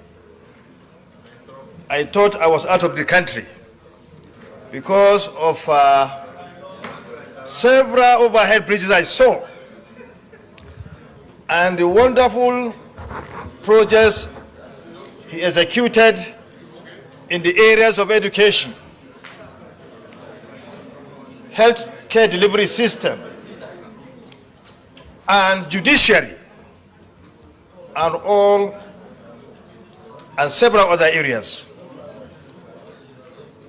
So I'm beginning to see that if you have this kind of person as governor in several states in this country will change. So my question is this: the wonderful work you did in Rivers, are you going to replicate that in any ministry that you find yourself when after you've been cleared to be a minister? You get the drift. The gathering of hawks, the gathering of thieves, and it is just a role play. This same time, 8 years ago, it was Amechi that did the miracle, money and the rest, for Bokwari's APC from that part of Nigeria then. And that was how he was being eulogized, praised, and all, you know. But when they were done with him, Amechi is absolute nothing today. Like, almost nothing. But just crickets, political crickets on the sidewalk. So it is the turn of Wike to shine. He's got bridges. But there's something you should give to him. Oh. If you are hiring somebody, if you are hiring people for work and you want them to sell themselves to you in order to give them the job, I mean, somebody like Wike can actually have me sold off on the spot. I was just like, because of his energy, because of all of that. But I even say if I don't know him, let's say river status is not like abroad, Abby. Wow. Bridges here and there, flyovers. Anyway, he sold himself. I built 12 bridges. I built judges' quarters. Well, is that not what you have to do? So yeah, he's going to be a minister. And then you know what is called the gathering of the ox? You will find out, don't worry. But you go tell everybody. For now, enjoy the vibe and the inshallah. Vibes and inshallah. How you they cope for this Niger vibe and inshallah? Or how you not manage for this place? Long story. Now vibes and inshallah. Everything accrues. Until Omolomo the first suffocate. This one don't be cruise. I think saying a cruise. Are you sure you are in pain? True. Are you in pain? I'm in pain. Don't be cruise, Baba. I think saying a cruise. Because everything accrues. Vibe and inshallah. But let us leave the drama of screening for a moment and use this opportunity to give you a short update on this dear tribunal. Then I'm going to go to the next thing. Today, Atiku and Obi, Tinubu and Shetima, they submitted their final written address, and also they argued on what the tribunal should do. Now, from the grapevine, Atiku is asking the tribunal not only to sack Tinubu, he must be disqualified, and a new election that will comply with the Constitution of Nigeria and your electoral acts. So they want the tribunal to do that, which means if the tribunal do that, the rerun and declare a rerun, it is going to be between Atiku and Obi. But Peter Obi on his own part is asking that based on the evidence available, it is not just 18,000 polling unit results were completely blank, no results, no nothing, 18,000. There were others, which are 33,000 mutilated results, unreadable results. Now, if you had 18,000 plus 33,000, that is 51,000 polling units, where based on the evidence, results presented by INEC, the bottom line right now is INEC might have declared Kolu winner and a certain number of votes allocated to him. But the truth of the matter is this: INEC cannot prove that number. They can't even present evidence how they arrived at that. But INEC is saying, and then Tinubu's lawyers too, that no matter what the way the election is conducted, all right, the court should legitimize it, because by law, only the INEC can declare anybody winner, okay? That even though they didn't present witnesses, but they used they didn't present witnesses, they didn't present any evidence of how Tinubu won. So they said, in their own way of defense, they decided to use the words of the witnesses presented by PDP and Labour Party, to use the evidence presented by Labour Party and PDP as their own defense too. That is allowed in law. For example, according to them, they said Peter Obi's witness, one of the witnesses who actually confirmed that nothing was wrong with the IREF system. It was deliberately turned off for the presidential election results. Okay? According to Shitiman and Tifnumbu, even though they have no evidence that nothing was wrong, that something was wrong, but they are going to rely on the person who said nothing was wrong. And they will just want the court to throw out that witness and this evidence because he is a member of Peter Obi's campaign team. So because he's a member, every evidence he presented, none and void. That's what they're asking the court. Yes, we did not present evidence to counter them, but we can tell you some of their own witnesses and and their own evidence, you cannot use them because we believe that this one is a friend to the petitioner.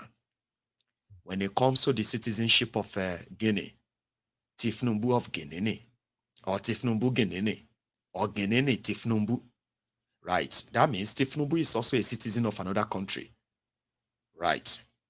By law, you can be citizens of any other country. You can be dual. You can contest to be a senator, even be a governor. But Nigeria law says, if you are interested in becoming president of Nigeria, and you have dual citizenship, you have to go and renounce one. Like you have to do it and say, hey, I am renouncing this citizenship. I don't want it anymore. If you are British, if you are American, you have to renounce them, drop them. So if you don't, you have disqualified yourself. And what Olani Kwekun is now saying, you're reminding the court is that, listen, that passport that proved that Tifnumbu is a Guinean, it's true. He is a Guinean. In fact, he was a Guinean.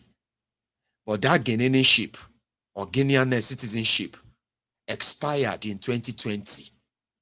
Now, if you look at the passport expired in 2020. And that was not even like, are you mad? Show, okay. Come here. Show, all right. So if I have a Nigerian passport right now, and then it expires, does that mean that my Nigerian citizenship has expired? If that is the case, a lot of us are probably stateless right now. We don't get any citizenship. Well, how did this one become a lawyer? A son?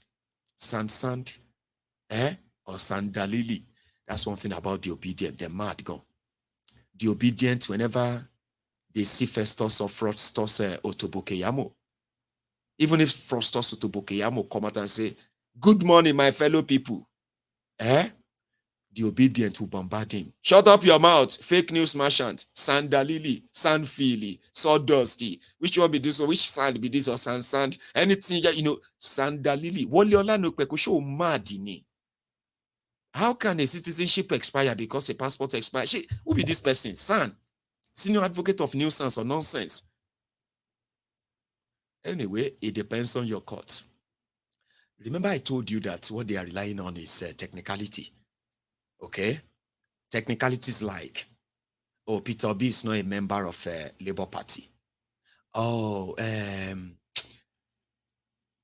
Peter Obi's witness is also a member of Labour Party. So everything is said, no, we don't.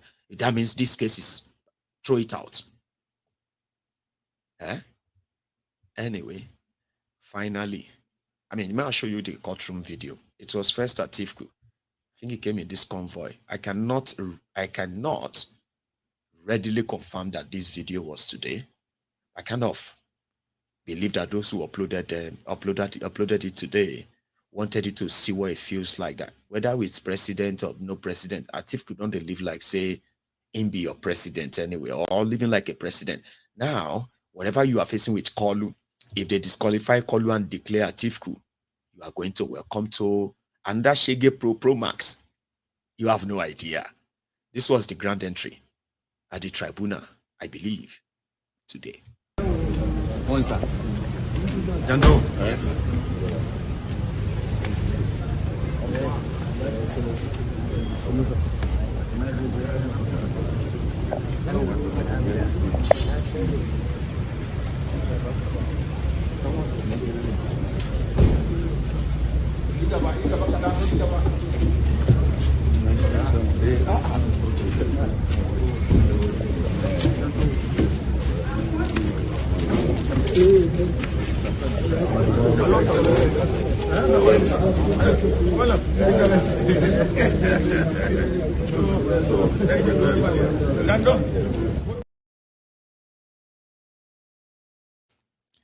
Just like I said, I cannot readily verify that, but I can verify this one, that Atiku had to come to the final submission by himself today. And this was inside the courtroom. Just for the view.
That was Atiku's team and everybody in there. Somebody said that, recently they nearly assassinated him, right? They wanted to kill him.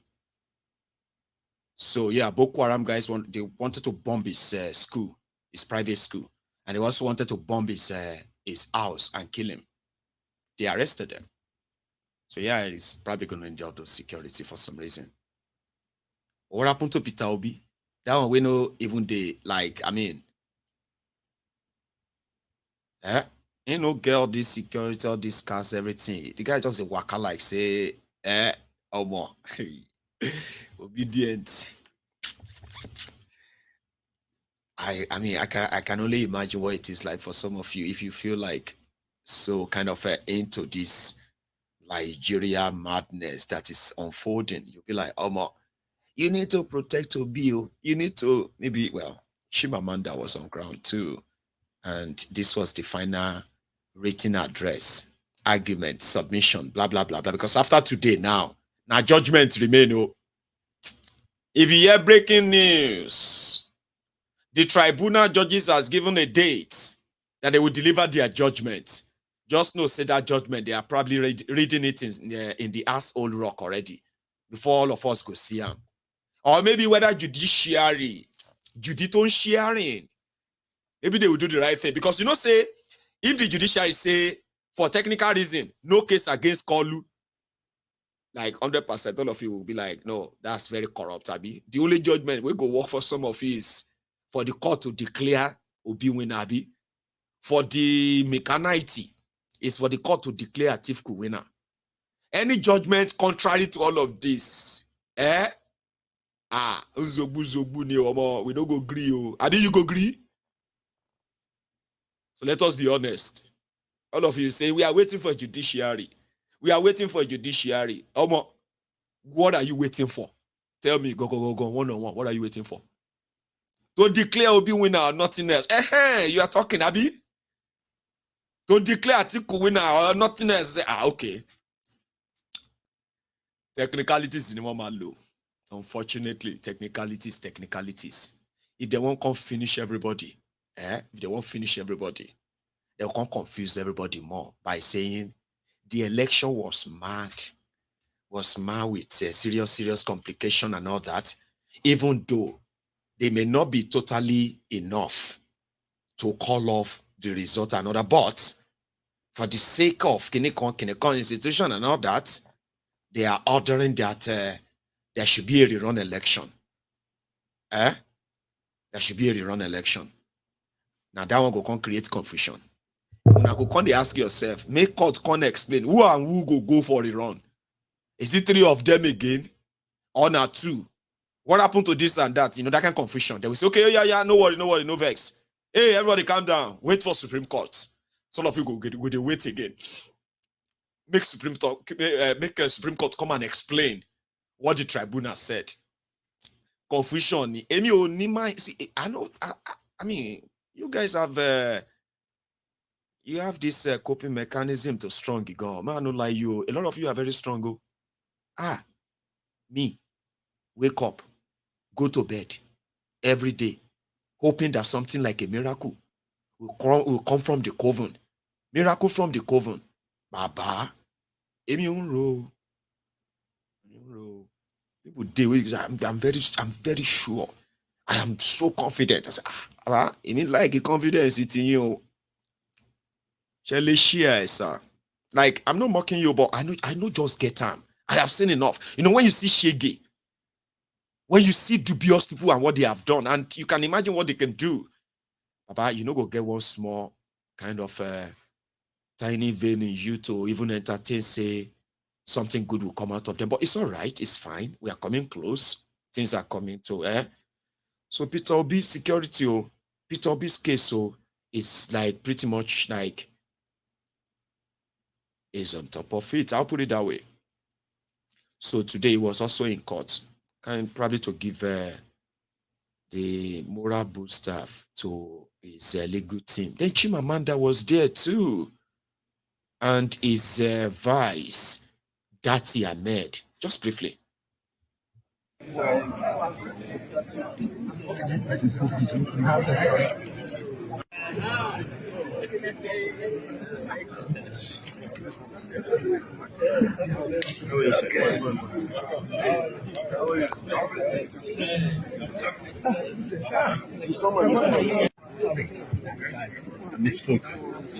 afternoon.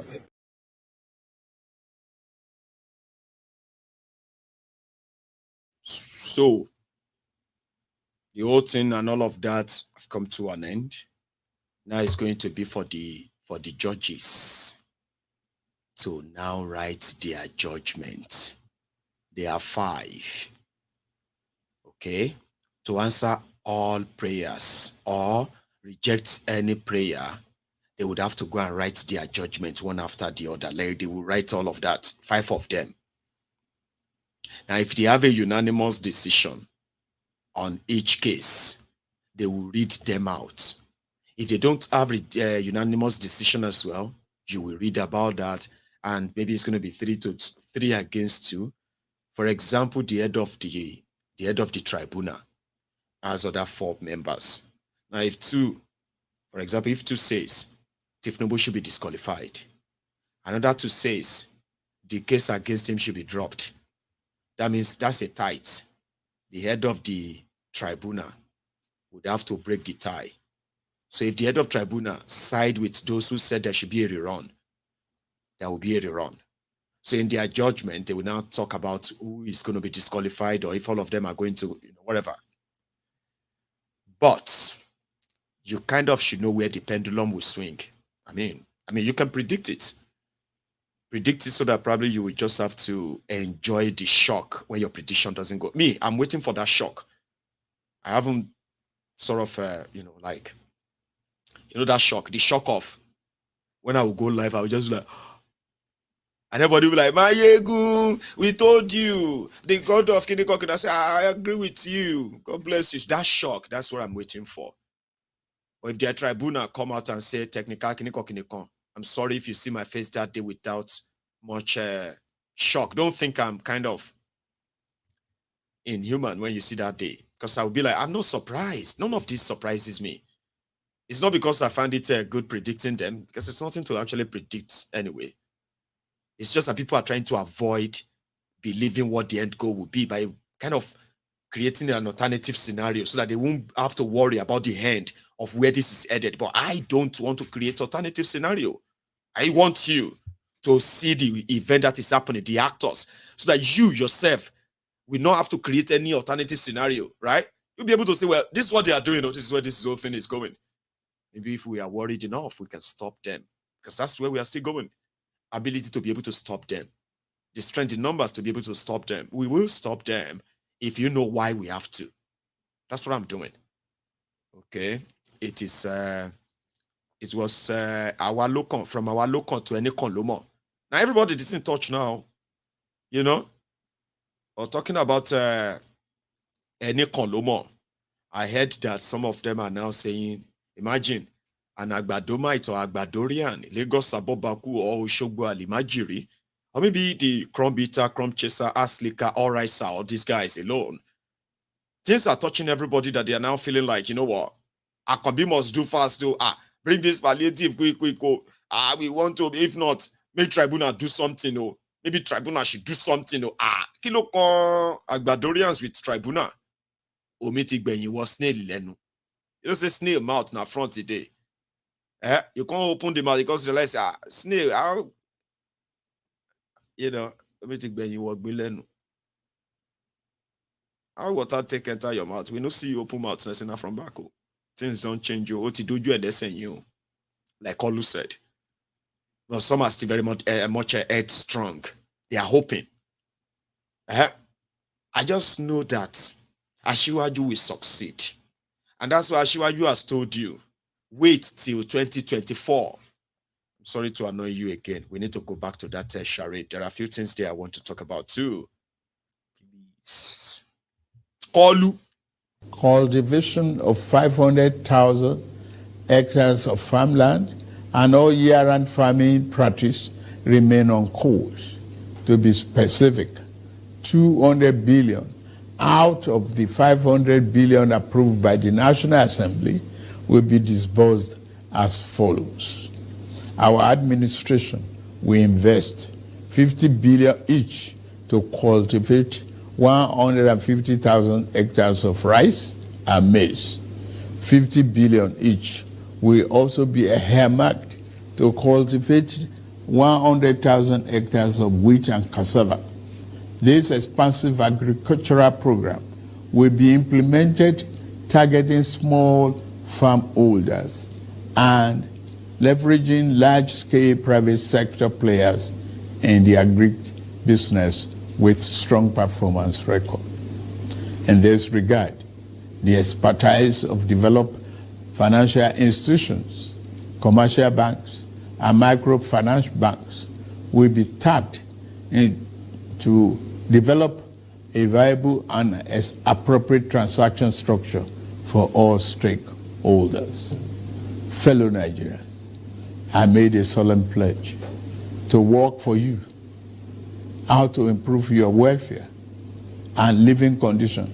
It's of paramount importance to me, and it is the only thing that keeps me up day and night. It is in the light of this that I approved the infrastructure support for the states. This new infrastructure fund will enable states to intervene, to invest and reinvest. 70 years old man.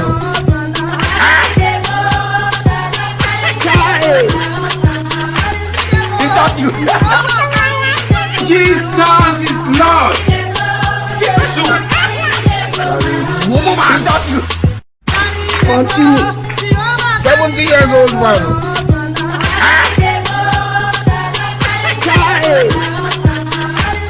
Is that Jesus is Lord.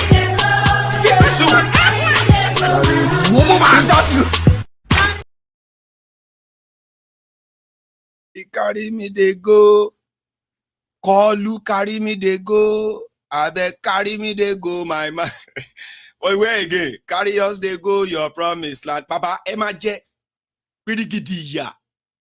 What he is saying there is that 50 billion for 100 acres of land, Emagbe rice. 50 billion for 100,000 acres of land, Emagbe cassava. Cassava garia newa. So when he was telling you then, Kolu, when he said, recruit, Omo 80 li obinifin gbo nworo. In Ijebu oro na 80 obinifin gbo 80 obinifin gbo nworo. Owo fere, woku fere. 80 le ma fi gbo owo yen. You have heard billion okoton ko yin lo leleyi. Want to sign signal yin for a while. I will repeat it.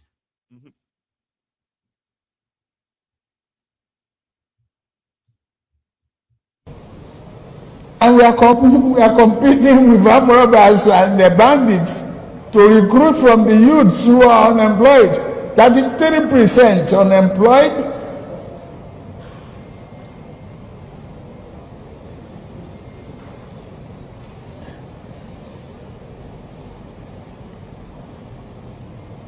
Recruit 50 million youths into the army and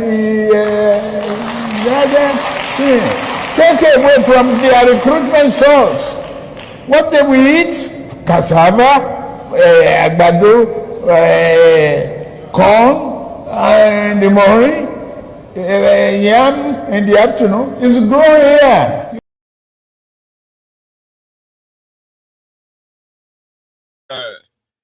Demand and consumption. Here you get. Demand that is going to lead all of you out. He was in Benin Republic earlier today, by the way. Because they say Benin Republic, they do independence.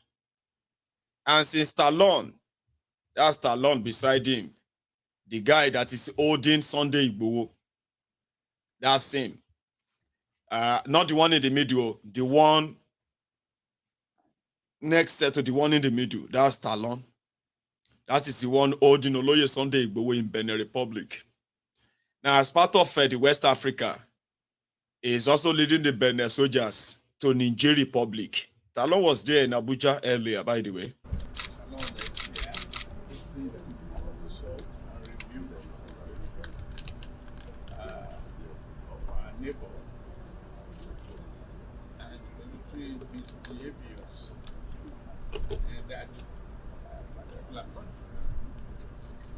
That is what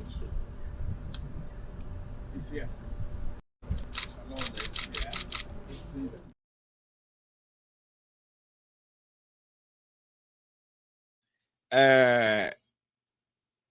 Let's even leave that aside. NLC told Nigerians they were going to go on strike.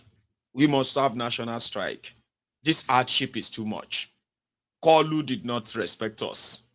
He doesn't care. He doesn't give a damn. The way they even talk to us, blah, blah, blah, blah, blah. I said, they are lying, Are you with me?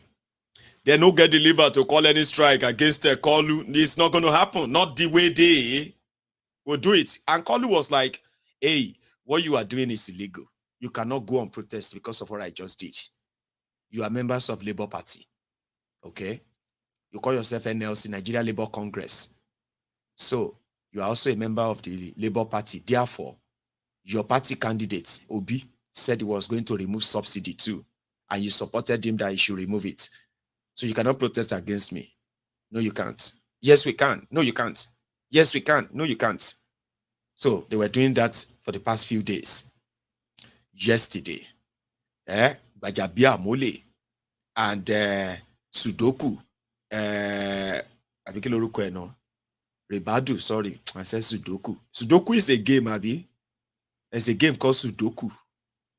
Anyway, that's what came to my mind. Anyway, so yeah, Bajabia Mole and Sudoku, Rebadu, they met with the labor.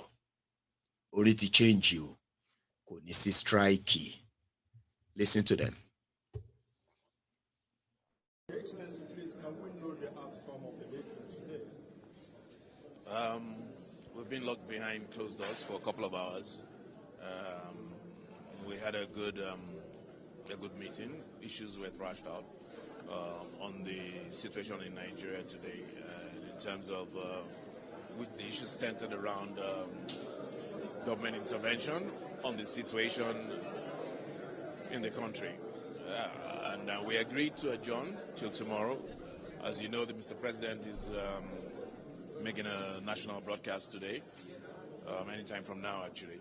And based on what we anticipate that Mr. President will be telling Nigerians, we decided to adjourn this meeting till 12 noon tomorrow, before, I guess, Labour can decide whether or not they want to continue with their protests on Wednesday. But we believe that after tonight's broadcast, the President will speak to all the issues. He will roll out his interventions, and needless to say, we believe any reasonable person will tell you that at that point there will be no need for any protest. What are some of the assurances the government give to the organized labor in view of their demands? Well, I think we should just tarry a while and hear Mr. President out tonight. But I believe that essentially most of the issues will be addressed tonight. Yeah, I think the NSA is also here. He can speak to some of the. Thank you very much. Well, the meeting was an opportunity for us to appeal to the labor leaders, and by extension to Nigerians, that we are facing difficulties and challenges, not our making. We inherited a very bad situation. Most of the problems that people are talking about is not the creation of this government. This government is barely 2 months old, 60 days, and since we've been facing these difficulties and challenges. We have a president, a listening president, an engaging president, a president who will want to have a conversation and react. And he's doing that. He's really, genuinely, honestly doing it. So what we are talking and what the appeal that we are making out to, just not the leaders, all Nigerians, please understand what is going on. Please give us that support that is needed and required. We are working. We are trying to change things. We inherited a very bad situation. We are trying to stop those horrible things that we witnessed in the past. We are trying to stop the killings, stop the attacks of the trains, stop attacks of our prisons, stop what they are doing, stop bandits, stop Boko Haram, ISWAP, and also the problem of our own neighbors across. We have huge challenges. We want to appeal to Nigerians. Please, give us a chance. Give us an opportunity. We are working. You have a working president, and he's saying, give him chance. We intend to be honest with what we are doing. We intend to be transparent. What's going on, Christian? What's going on, Christian? Everybody to propose. Yes. Everybody to propose. Everybody to propose. Yes. Everybody to propose. Everybody to propose. Yes. Everybody to propose. Also, everybody to propose. Yes. Few years back, Sudoku was chasing Pablo. Because of his corruption. And when Pablo finally captured Sudoku, there's this saying in Yoruba, Agugo mole kolo kolo kota. Sudoku is from Adamawa. Akuko mole, yani akuko Adamawa. Kolo kolo body long. Baba, before you know it, a person who wants to send the criminal to jail ended up as He ended up as the presidential candidate of the criminals' political party. Irony of life. Today, Sudoku didn't become a president of Nigeria through Kolu. Kolu is the president. Sudoku is now the NSA. Sudoku is now telling people about Ribadu. That's his name. Ribadu is now kind of telling people about the insecurity they are fighting. This one they are fighting. That one they are fighting. The president is caring for them. Blah, blah, blah, blah, blah. Ribadu. Because now small thing now, before you know, people go to be like, what is wrong with you, Mayegun? You just changed the name. I can no longer even call him Ribadu anymore. I just call him Sudoku. Then some people will come here and say, Abeg, who is Sudoku? Which one is Sudoku again? Different names, they just come. They don't really have to match. Sure you get. So don't take it personal. You know? You see, when you hear Buhari, some will say, why don't you just say Buhari? And I'm like, I know. I wish I could. I ask myself same thing, like, why can't I just say Buhari, Bokuwari? Why can't I just say Buhari, Bokuwari? So a lot of people are now like, Buhari. Say, but why don't you just say Fashola? Why do you call him Saleko, Barack Obama? Or, you get that one has so many names, okay? Ajangbadi Albert Einstein, Inspector Fash, Sherlock Holmes of Aurelia Agege, Sherlock Holmes. Or First Stack 007, or what do you call the Agbara side? Agbara 007. That's Fashola like that. Pastor Ruga, that is Oshimbade. A lot of you probably will be like, why don't you just call him Oshibajo? I mean, just don't spoil it. Just say Oshiba. Say, about so mad in it. Mama wine me oh. Not they wine me oh. That's how I want to call them. Sure you get. It took me a while, you know, to be able to actually remember them. Fake Pastor Ruga, Ikene Shatabandu, Agbowori Babaoja, special advisor to Bokuwari on condolences visits, burial arrangement, or trader money. And that is the one and only Pastor Ruga. Why don't you just why are you asking me that question? Like, the wine meaning. We have names for a lot of them. And the moment you feel uncomfortable because of those names, we know you are a closet ass licker, crumb eater, or crumb chasers, or rice. And for those abroad, we call those ones the Bele lecturers, the Mumu lecturers, the Mumu Madus, Abrodian, Abobakus. The names are good. Just don't take offense, except if you are one of them. Why would you say that, sir? Kilo trigger. Why are you angry? Like, are you one of them? Kilo trigger. No, I'm not one of them. I just thought that you can be. Ever megba. Like, physically, do you understand that? Like, you enter this temple and you complain to the call people name. You demand, like, just mental. Short him only, that kind of thing. People be asking, short him only, getting shiri. What do you come around there? Mayegun to do to come? You know, it makes my people kind of feel like they are like intolerant sometimes. They don't tolerate foolish people who pretend to have sense, you know. Like, that's the temple. Anyway, it's a bit distraction, isn't it? No, not distraction, digression. It digressed a bit. Now let's take it further.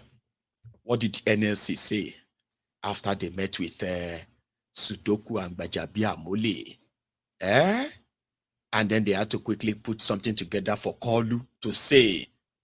When she might play video again because it's never finished. But here is what NLC say. Konisi strike, Elo get used to it. That's the point. You will get used to it. It will favor you and your family. Shami, because I'm even praying for you. This whole thing will favor you and your family. You have to get used to it, you know. That something is going to happen to Sheikh Kolu. People will never start. May Tribunal give judgment, If Tribunal say may continue or more, die in here.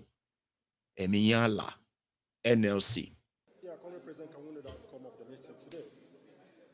Well, we just adjourned to listen to Mr. President's speech and then to continue our conversation tomorrow by 12 noon. Will NSC go ahead with the planned protest?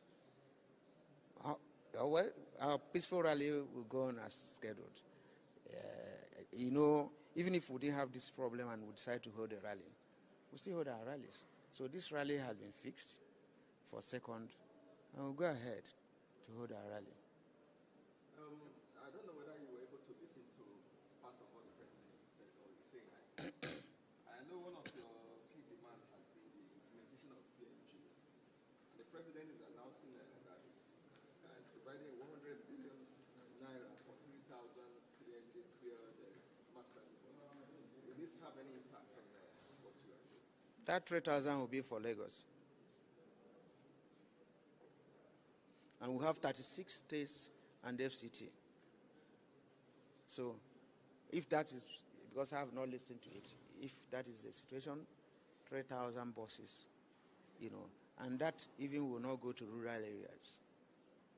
He's also saying that he's going to monitor the impact of inflation and high gas prices.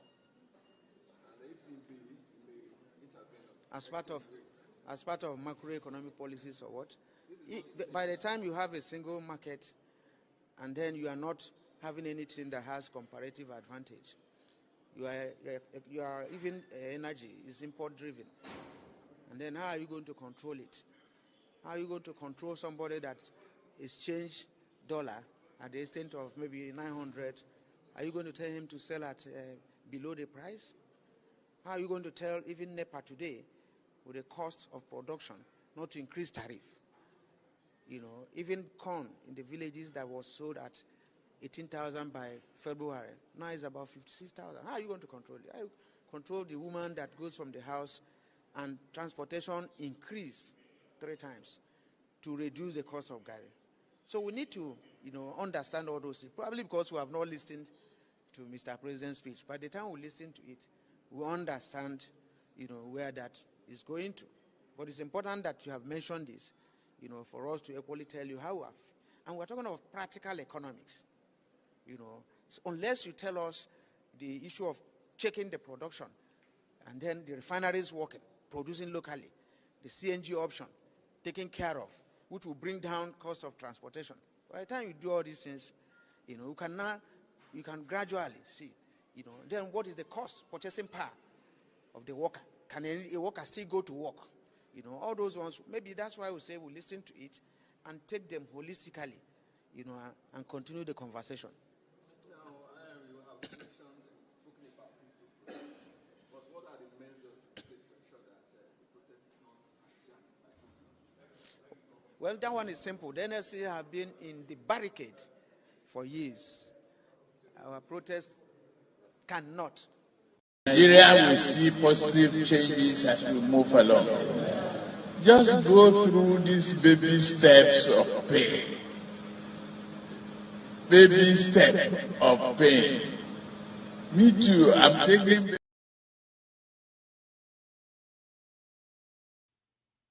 baby steps of pain. How come NSC Sharma face the shine like that? Let's even start from there. Among our data, everybody they suffer. Why the guy they look like say he they live inside butter? Like say na butter they all in body can't they shine? Why Sharman they fresh like that? But he also look tired. Did you see that? He look tired. There's no strength to show that it's going to be a fight. Hunger. Using hunger as a weapon. Can you hear what go? Some of you don't even know this. All this hunger, all this poverty you are seeing around, they are deliberate, weaponized hunger. You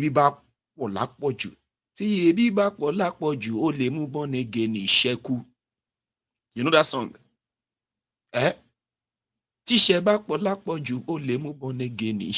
Some will say in English, they said, if the poverty is too much, even a born again can go and do money ritual.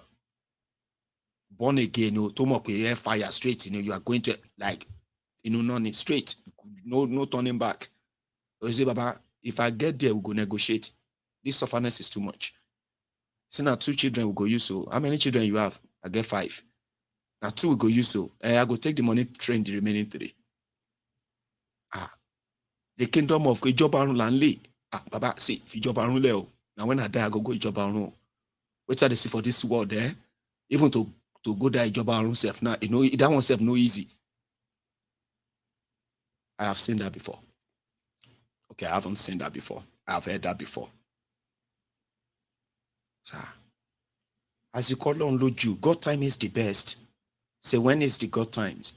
See, you wait, you pray. Say, don't provoke me. I have 7 children. The same I use just 1. We'll use the money we take down. When we use that one for money ritual, we use that one to train the rest. Even ourselves, we do joke with ourselves. Poor people. When I was growing up, I was like that. So sure you get. Even I'm still very poor right now.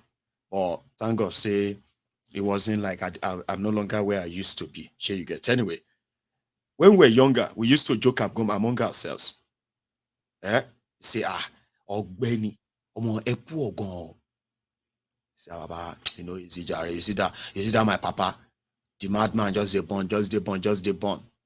Then he lost his job and all of that. He became a useless man. Now we are like 14 of us. 14 of you. Or more.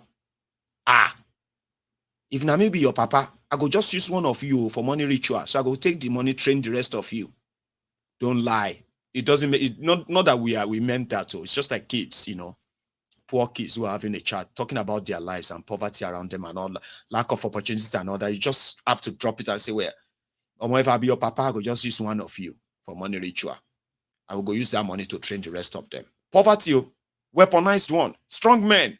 Lost, Tiebi back by Ibite back by gitigon. You see, when they are doing prayer that may we not eat from our enemy. In the name of God, you will not eat from your enemy. You will not eat from the hand of your enemy. It is not a prayer that everybody should say amen to. Because if your friends no cook, now your enemy they cook. About you go chop amu.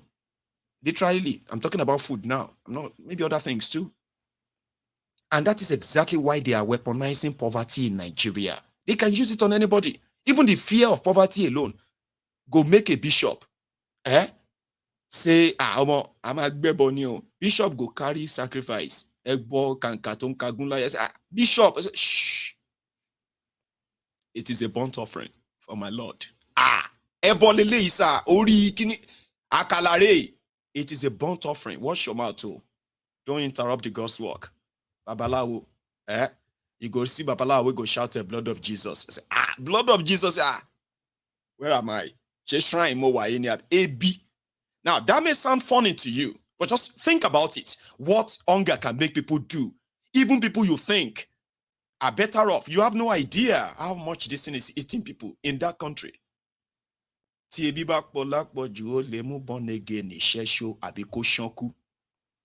Hunger, they kill people. Somebody said, you will still be walking on the street and somebody go collapse. He say, hey, ambulance, let's take him to hospital. Let's take him to hospital. He say, bros, please come close. Sir, Shewa, okay. Let us get you an ambulance. We need to take you to hospital. No, bros, come. Now, hunger. I'm very, very hungry. I can no longer walk. Nothing is wrong with me. Nothing is wrong with me. It's hunger, sir. Okay, it's hunger. Sorry, we thought it's a serious medical. It's hunger, sir. Hunger. Say, okay. Hey, don't call ambulance. Call that woman with the sell food there. Hey, woman, come give her rice. Give her rice and stew and everything. It's going to be all right.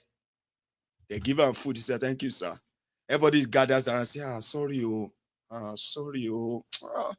Man, this country, when I saw him, when he fell, I didn't, and you look nice, sir. You are looking okay. I'm not okay, man. I am not okay. All these things you are saying, I don't know why this poverty is here to show on me. It's not allowing people to help me. I'm suffering, man. I have not heard for 2 days. I fell. That's why I fell here. But you look okay, son. Eh? Look at you. Somebody who have you have Olomilara. Yaba in Lara Musa. Koti and Lara and suffer for money. It has been like this for throughout Bukwari's time. I don't know why. My stature, even if now water I drink, I go look good. But it's man. Please, I'm suffering, man. I had to run. I'm playing you scenario. People have told me all this. They say, oh, you go see Shige where people go say, man, these guys are not coming to help you, unfortunately. But I always wish you what you wish yourself. And again, our heart goes to those who are victims of the aircraft crash in Ikeja today. You know that? Did you know that a shopper actually crash landed in Ikeja today? Omo, Nigeria, man. I told you something about cruise, vibes, and inshallah. That's what they are living with. Say, Omo, if you want to survive in this Nigeria, just get data. No matter your problem, go online, you go laugh them off. When the program ends, you go back to the reality. You and you alone. Do you know what people are saying? Omo, this thing, if I say this subsidy remove ourselves, now blessing in disguise, so because not too many cars on the road, not too many people around that Ikeja. So what would have happened? If it was like a normal busy day, I was like, anyway, that kind of makes sense too, you know, like you know, makes sense. Like it would have been a serious disaster. I have that clip. So a company, an office in Ikeja, captured the CCTV of that company, captured the landing. I can't share that with you. It was like a movie. Exploded. This is the aftermath. So we sympathize with those who are victims and we wish them quick recovery. Just an add-on. Extra, Jara.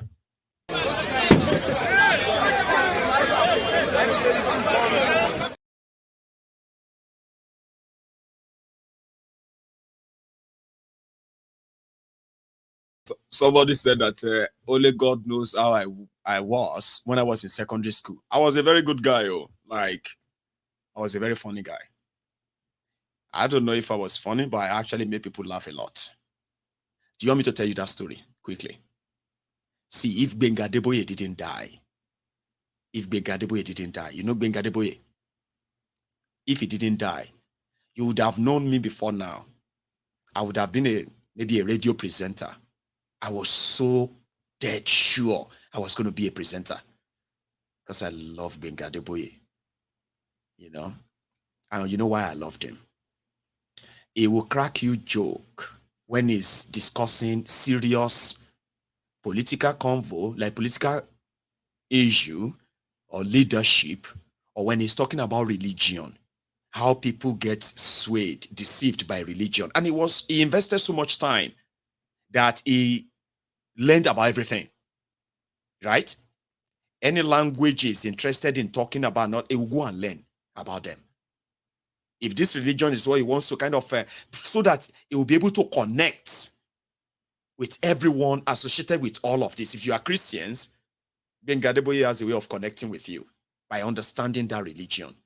If you are a Muslim, he has a way of connecting with you by studying that religion. And he will still pass all his messages to everybody. And you will be laughing. No offense. So I was trying to be like, well, now I am actually a self-trained Mayegun.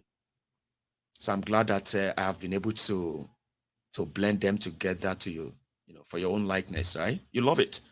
A lot of people like it and they say, oh, Mayegun, you make my night another. I'm making my own night too.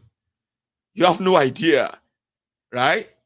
Like, oh, I'm looking forward to Mayegun tonight. I mean, I wasn't myself when I didn't see Mayegun last night. Do you think I was myself for not seeing you?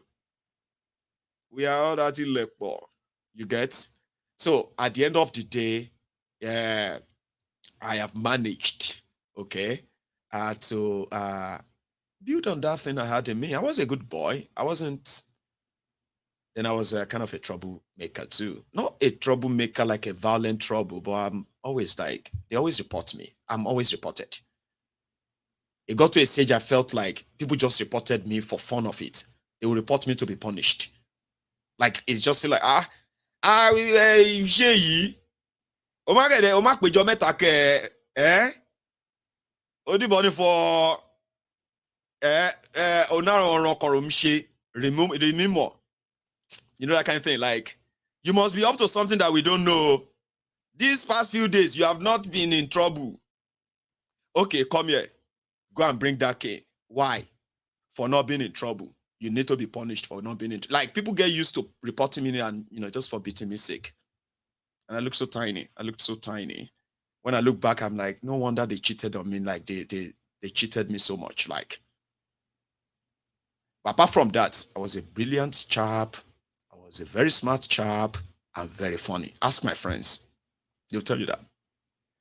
Anyways, call it digression. I'm just using that to kind of buy a little more time before we call it a night. I told you I wasn't. I would have taken calls if I didn't have this much to share. Now let's go to the last part of why Kalu actually gave that speech. And what was it in there? The concluding part. I'll show you this one. Then wrap it up with you. Not wrap it up like, add some jara and we can go to bed. Kalu in a speech, the last part. Per annum, 9% interest rate with 60 months repayment period. And then, in the same vein, we are also working in a collaboration with the labor unions to introduce a new national minimum wage for workers. I want to tell you, our workers, that this, your salary review is coming. Once we agree on the minimum wage and general upward review, we will make budget provision for it for immediate implementation. I want to use this opportunity to salute many private employers in the organized private sector who have already implemented general salary review for employees. Fellow Nigerians, this period may be hard on us, and there is no doubt that it's tough on us. But I urge you all to look beyond the present temporary pains and aim at the larger picture. All our good and helpful plans are in the works. More importantly, I know that they will work. Sadly, there was an unavoidable lag between subsidy removal and these plans coming fully online. However, we are swiftly closing the time gap. I plead with you, please have faith in our ability to deliver and in our concern for your well-being. We will get out of this turbulence, and due to the measures we have taken, Nigeria will be better equipped and able to take advantage of the future that awaits her. And in a little over 2 months, we have saved over 1 trillion naira that would have been squandered on the unproductive fuel subsidy, which only benefited smugglers and fraudsters. That money will now be used more directly and more beneficially for you and your families. For example, we shall fulfill our promise to make education more affordable to all and provide loans to higher education students who may need them. No Nigerian student will have to abandon higher education because of lack of money. Our commitment is to promote the greatest good for the greatest number of our people. On principle, we shall never falter. We are also monitoring the effect of exchange rate and inflation on gasoline prices. If and when necessary, we will intervene. I assure you, my fellow countrymen and women, that we are exiting the darkness to enter a new and glorious dawn. Now, I must get back to work. We will work with you to build a Nigeria that is not corrupt. I bring you a message of hope.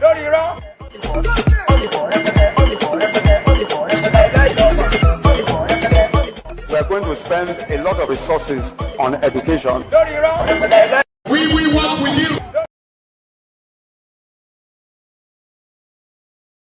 Lórí irọ́. Eh? I mean, it's okay if you believe them. If they do that for you, that would be great. He already said that the schools will increase their school fees. They must stop. I've told them to stop. No increase of school fees. Lórí irọ́, you will pay. Okay? All of these are put together to say, oh, we are doing something. Oh, we are rolling some things out. Baba, 2 months ago, you said subsidy was gone. You didn't do your own work. You put the entire country in a serious economic ruin and jeopardy. They are losing their money, their investment, their businesses.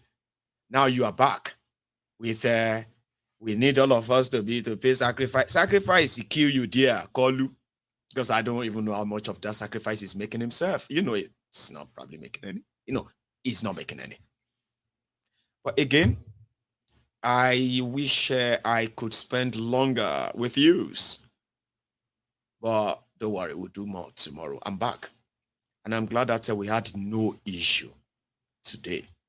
So to those of you who stayed up to this moment, to those of you who are cracked up, that you laughed, don't ever let the real message be lost on you.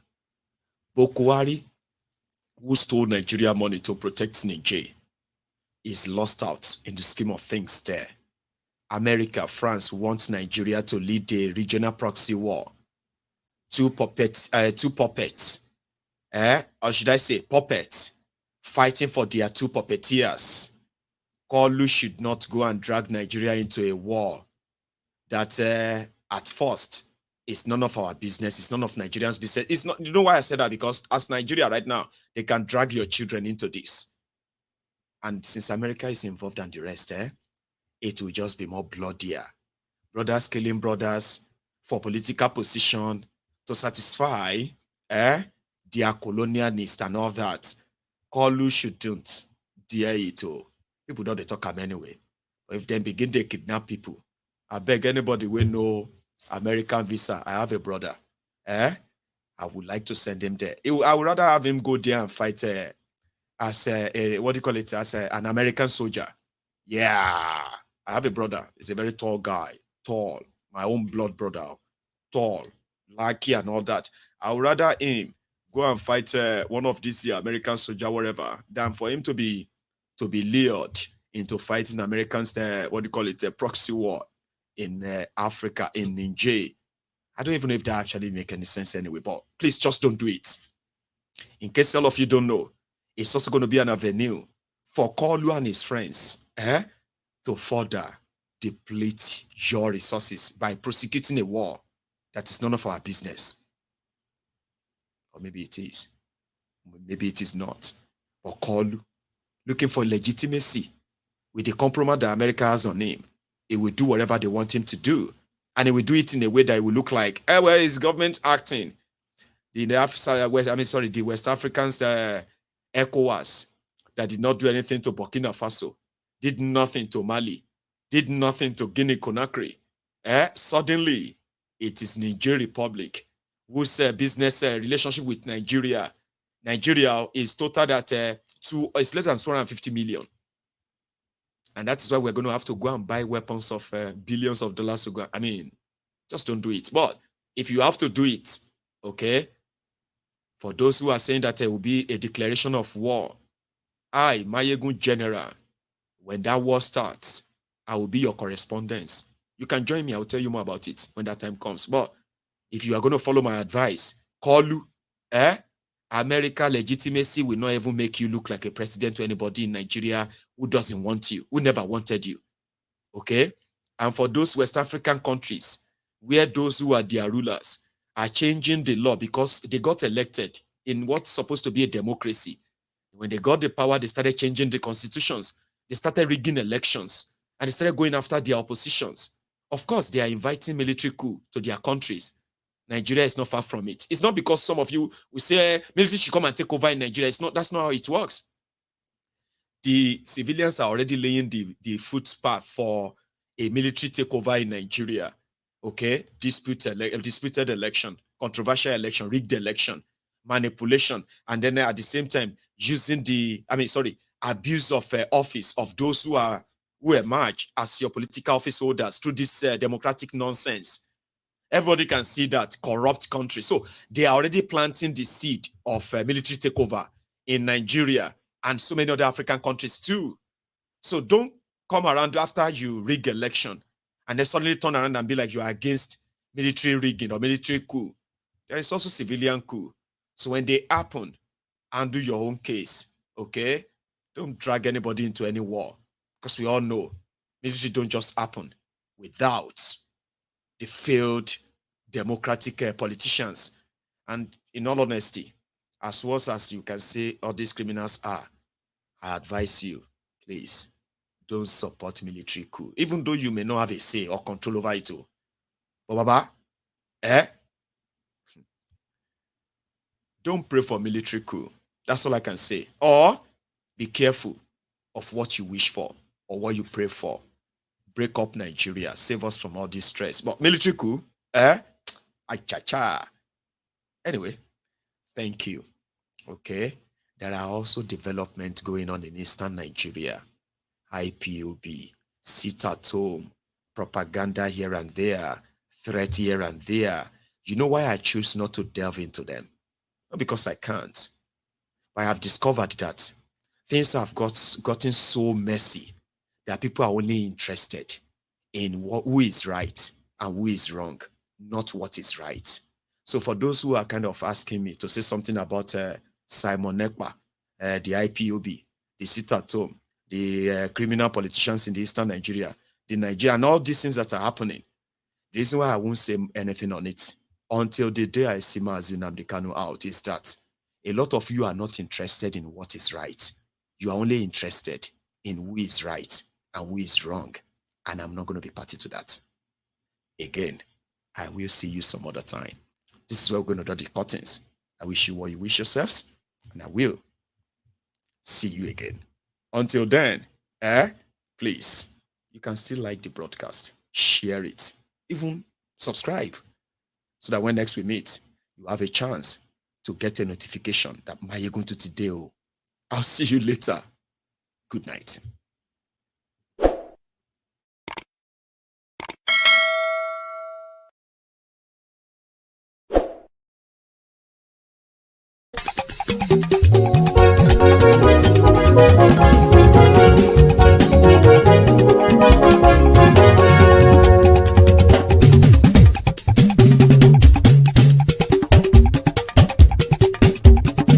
Mayegun làwa mọ̀ làmọ̀ tó dòdòdò. Mayegun dayari Mayegun number one. Mayegun làwa mọ̀ làmọ̀ tó dòdòdò. Mayegun dayari Mayegun number one. Mayegun ti dé o ọ̀rẹ́ ara yìí. Mayegun dayari Mayegun number one. Lórí Facebook, lórí YouTube. Mayegun dayari Mayegun number one. Gbogbo bó ṣe ń lọ ni Mayegun já wa sí.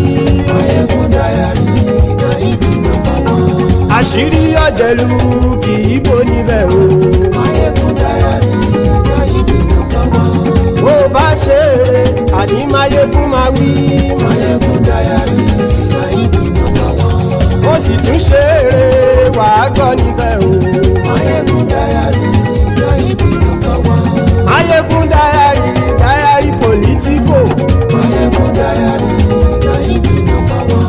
Godfatherism kò sí lọ́rọ̀ Mayegun. Mayegun dayari Mayegun number one. Ẹ farabalẹ̀ sẹ́ o kẹgọ́rọ̀ lẹ́nu o. Mayegun dayari Mayegun number one. Àní Mayegun làwa mọ̀ tó dòdòdò. Mayegun dayari Mayegun number one.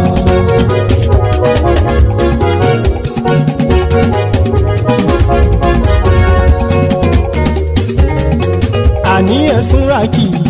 Mayegun ti dé. Mayegun ti dé.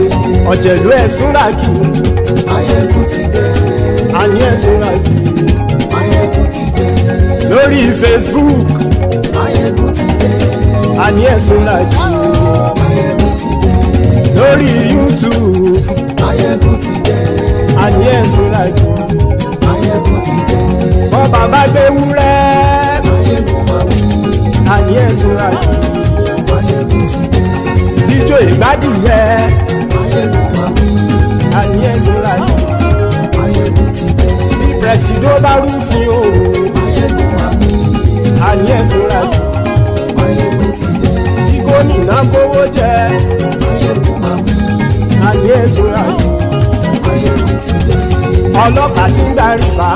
Máyégún máa wí. Àní ẹ̀sùn làjù. Máyégún ti dé. Aṣòfin tí ń rúfin o. Máyégún máa wí. Àní ẹ̀sùn làjù. Máyégún ti dé. Òwúrọ̀ olóṣèlú. Máyégún máa wí. Àní ẹ̀sùn làjù. Máyégún ti dé. Ọ̀jẹ̀lú ẹ̀sùn ràgì. Máyégún ti dé. Àní ẹ̀sùn ràgì. Máyégún ti dé.